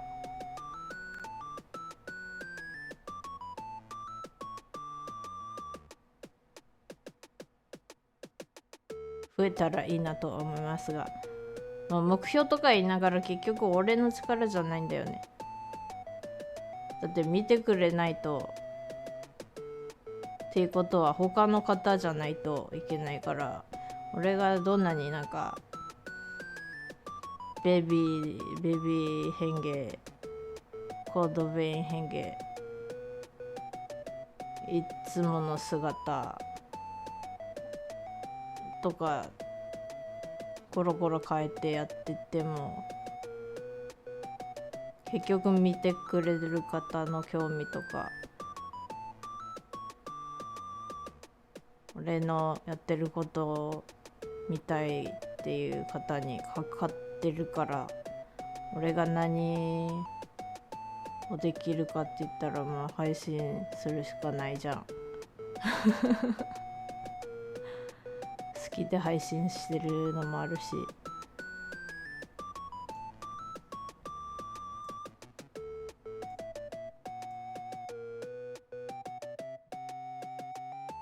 でもなんか好きで配信してたらさ、過去28日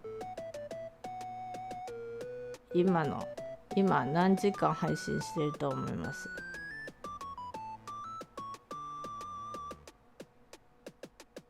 俺アホなんかな。120時間超えてる。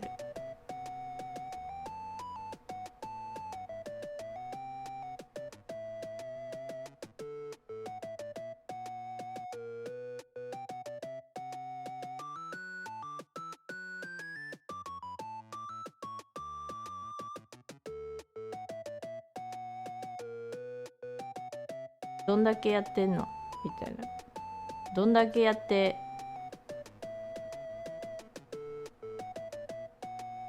やりすぎてるのかな。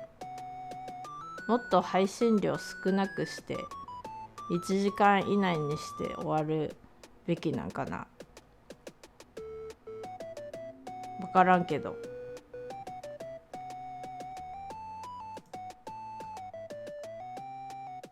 それが分からん。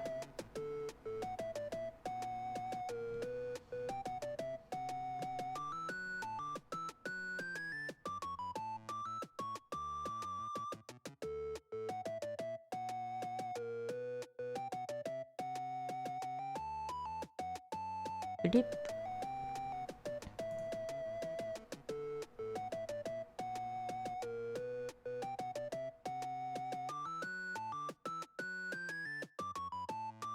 わからん。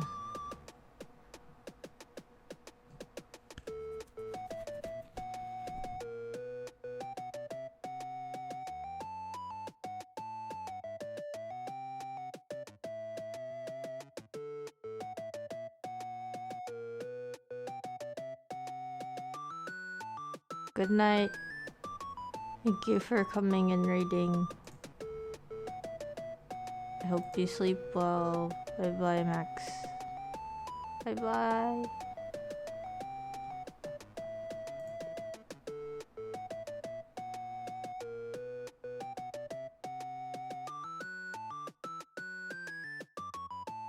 よくこれしかできてないけど。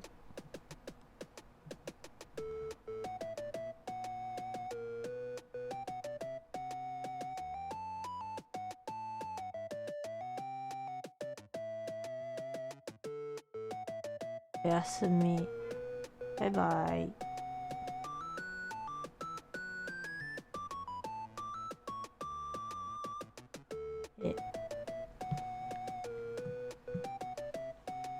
なんかわからんのだよ。俺は何時ぐらいに何をしたらいいのかとか。でもなんかそのわざわざなんて言うんだろう、受け狙いでコンテンツを変えて、例えばなんか俺のお絵描き配信じゃ人が集まらんとして、じゃあゲームやるかって言って、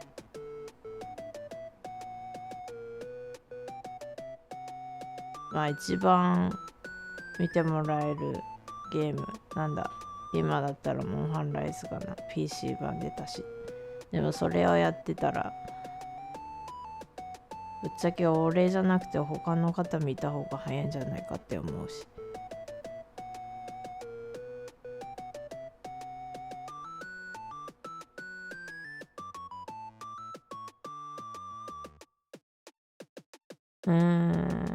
わからん。あとね、なんかせっかくレイドとかしてもらえてるんだけど、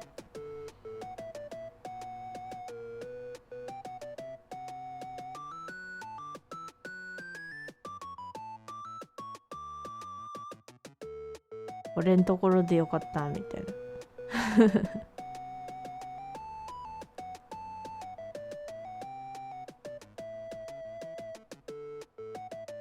多分ずっとお話ししてる方が急にこっちにポッて出てくると、見てる方混乱しないかな。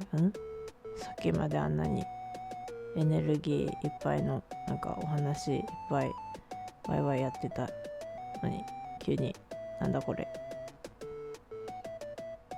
眠そうなお面かぶってるのは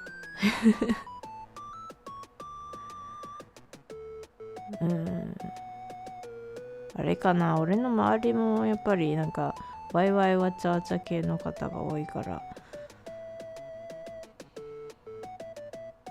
見つけてもらいにくいっていうのもあるのかな、わからんけど。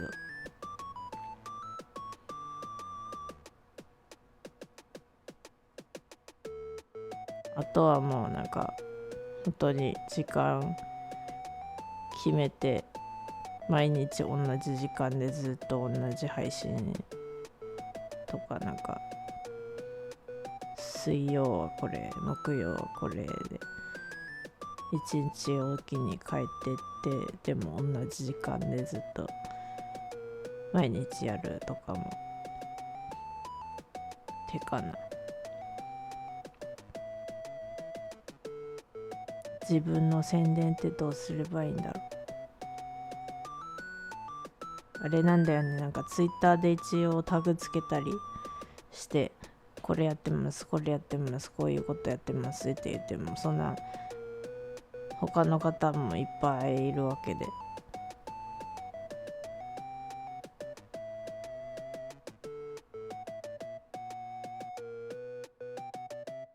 局競争になっちゃってるから、競争の中で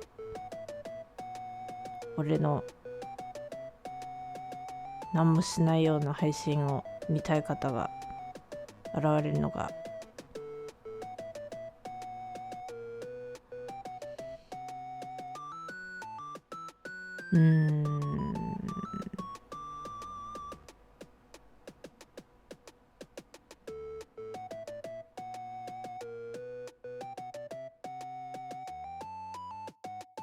あとは実際にそういうのであれもわからないしな、なんか実際にツイッターとかで例えばフォローしてくれた方の中で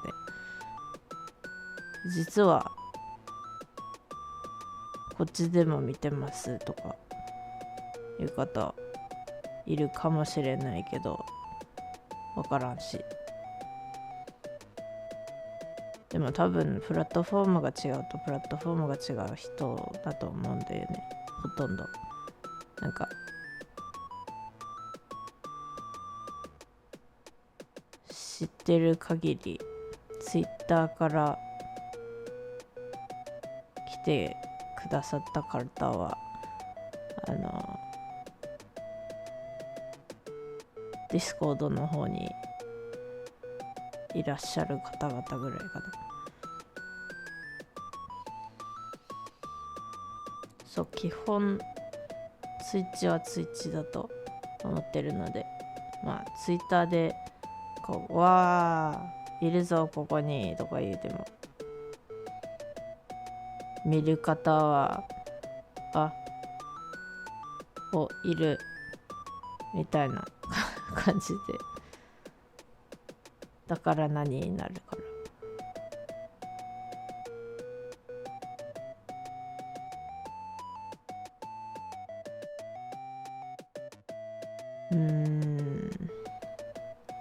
まあでもわからん。あとはなんだっけ、コミュニティとかがあればいいんだよねとか、そういうことを話してる VTuber のなんかアドバイス出してる方とかおるんだけど、そういう方が言ってたのはなんか自分を宣伝するのもまあ多少は効果あっても他の人がどういう風にいいかとか言ってくれた方がそれなりになんて言うんだろう、受け入れやすいからっていうのは読んでますけど、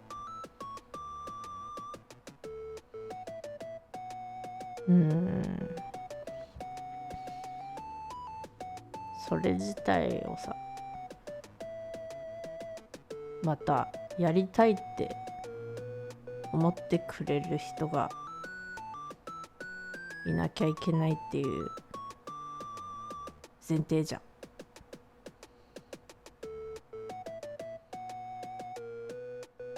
それになんかそれって本当に好きでやってもらえないと、好きでやんないでなんかまあ適当にやってるんだけどってなると本当に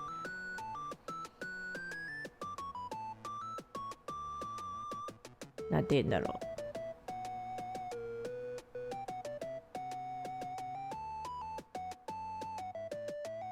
う、嫌がられるやん。あとは自分から言っても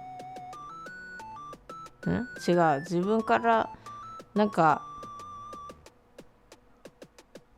なんていうの、あなたに押されたいとかそういうのあるけど、スイッチじゃなくてツイッターのなんか自分の立ち絵を貼ってオーバーレイを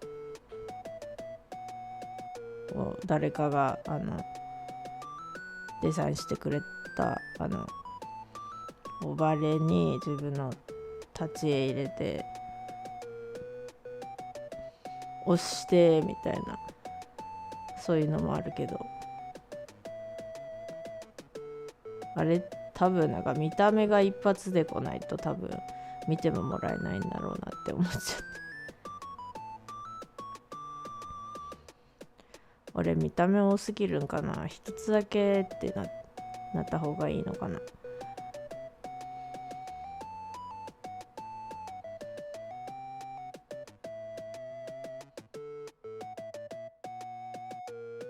バブ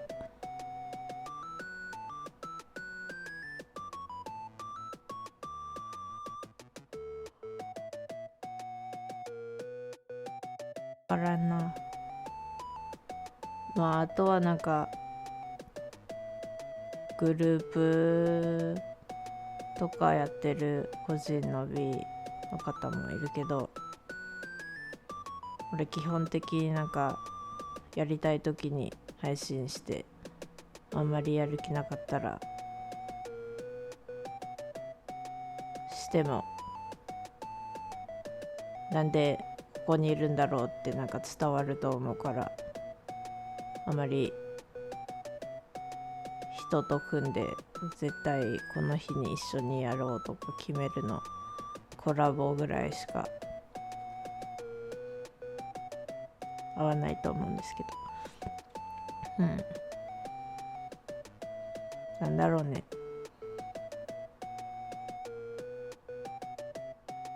なんかあれだよね、なんか VTuber としてなんか Twitter でいろいろ一応自分の宣伝はやってるけど、なんか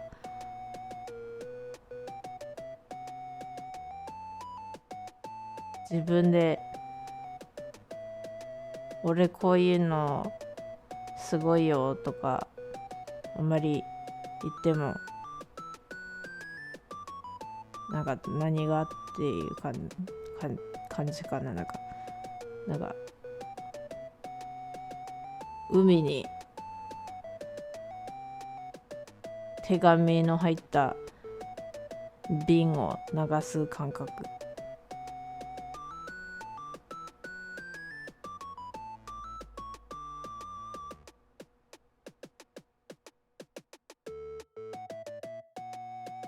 でもやっぱりなんかツイッターでそういうのなんか宣伝してあまり意味ないんだったら、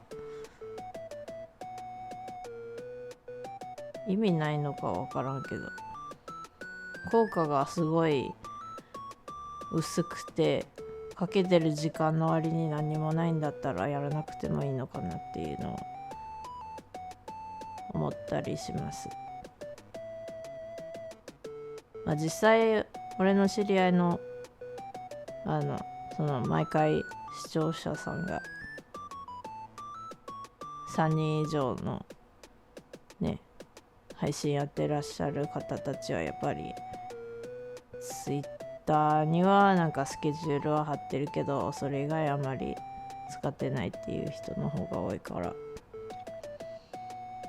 そんなもんなのかな。まあ一応ツイッター他の VTuber さんで知らない方見たかったり、知り合いにもし慣れたらいいなって思う人はフォローとかしてるからあれですけど、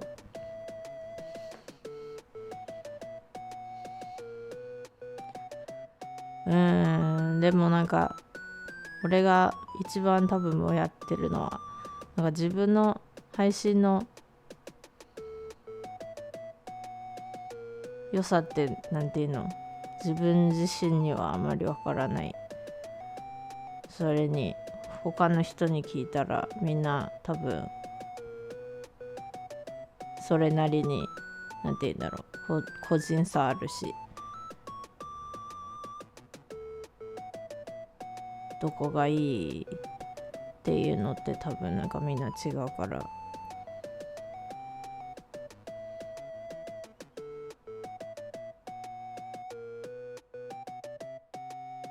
一応ツイッターのプロフィールにはなんか眠気を誘う声とか書いてるけど、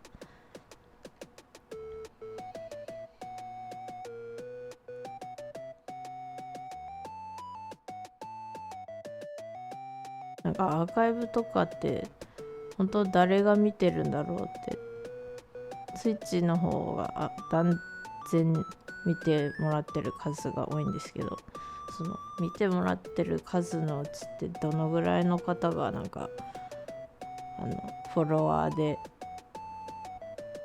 配信はほとんど来れないけど後で見てるっていう方なのかとかも全然わかんないし、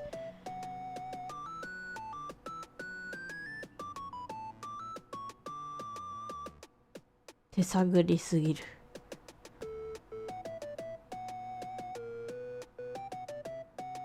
まああとはなんか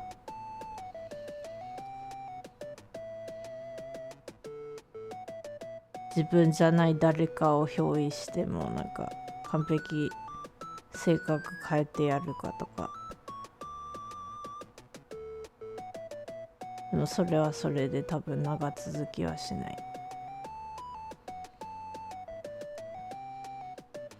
あれだね、一回冗談でエイプリルフールとかでめっちゃなんかキラキラボンキュッポンで現れてどうなるか見てみたい気持ちはある。でも本当になんかそれで急にそこだけなんか見てもらえるとかなったら本当なんか落ち込むわ。やっぱりそこなんかってなっちゃうかも。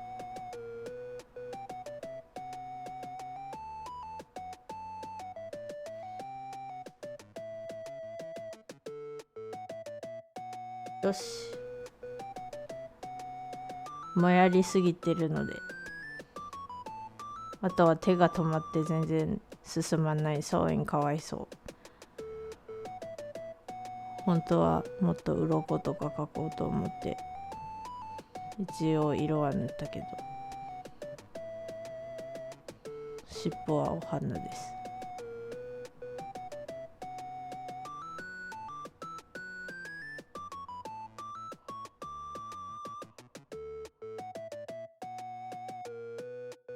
なんかあれなんだよね、銀継ぎ家のお話もうつしおのお話もできるし、そういう意味じゃなんかそういうのでお話広げてってもいいんだろうけど、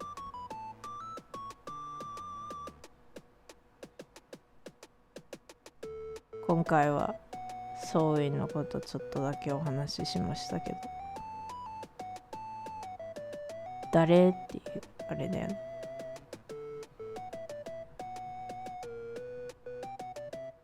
俺のベビーですよですよとか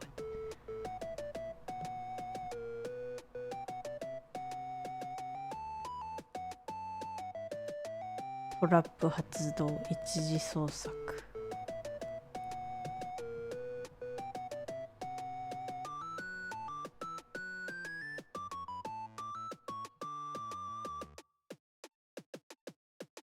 これは二次創作あまりしないし、苦手って言ったら苦手だな。ちょっとなんか他の人の作品をなんか自分なりに解釈して書くのはやったことあるし、別にそれ自体が悪いとかじゃなくて、他の人のお絵描きするんだったら自分のお絵描きしたいなっていう感じかな。手がでかい。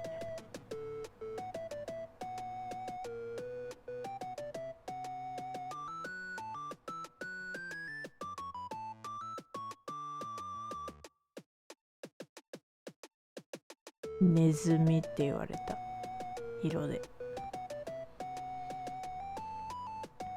まあ、ネズミも可愛いけどね、ネズミではないです。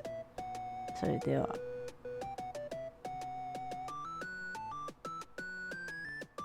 なんか映画見るとかなんとか、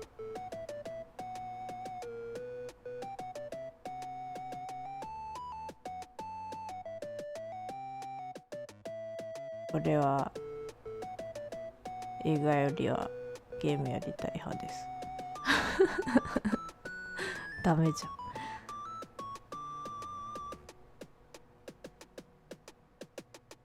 ん。Okay, I am done rambling, I think. I've rambled so much in this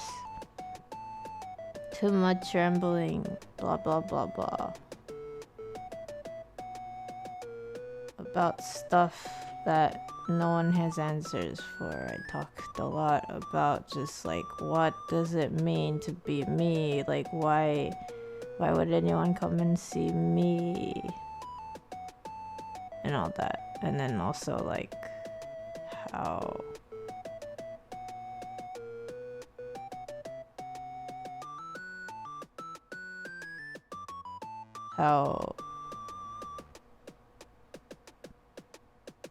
it feels or something.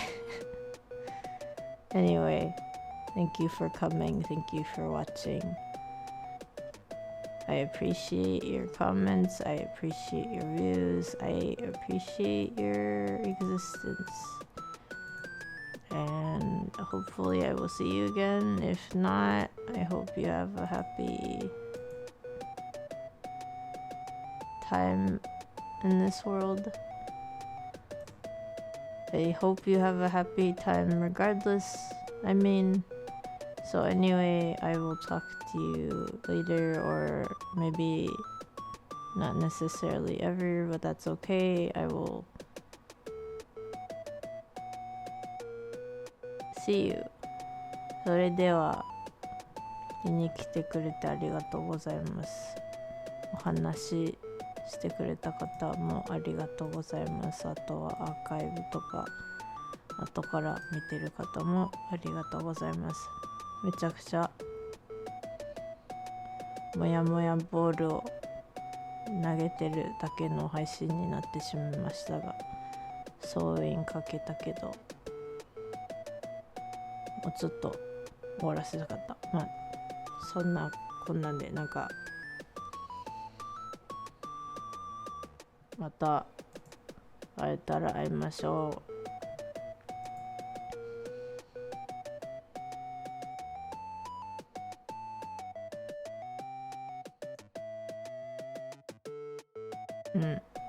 お仕事とかしなくていいよ別に。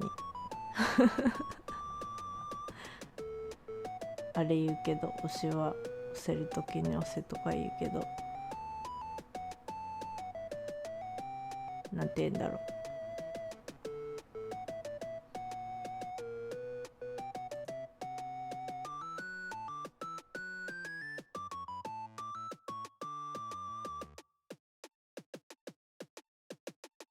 すいませんかとか、俺が言ったところで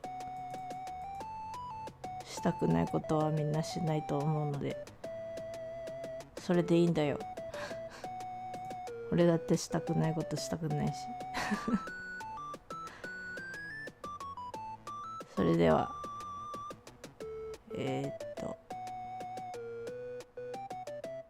途中でめちゃ何回か、変化してましたけど、ベンでした。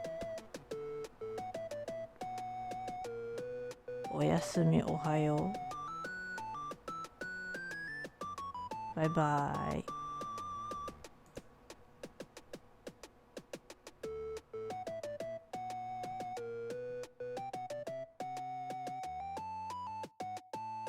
バイバイ。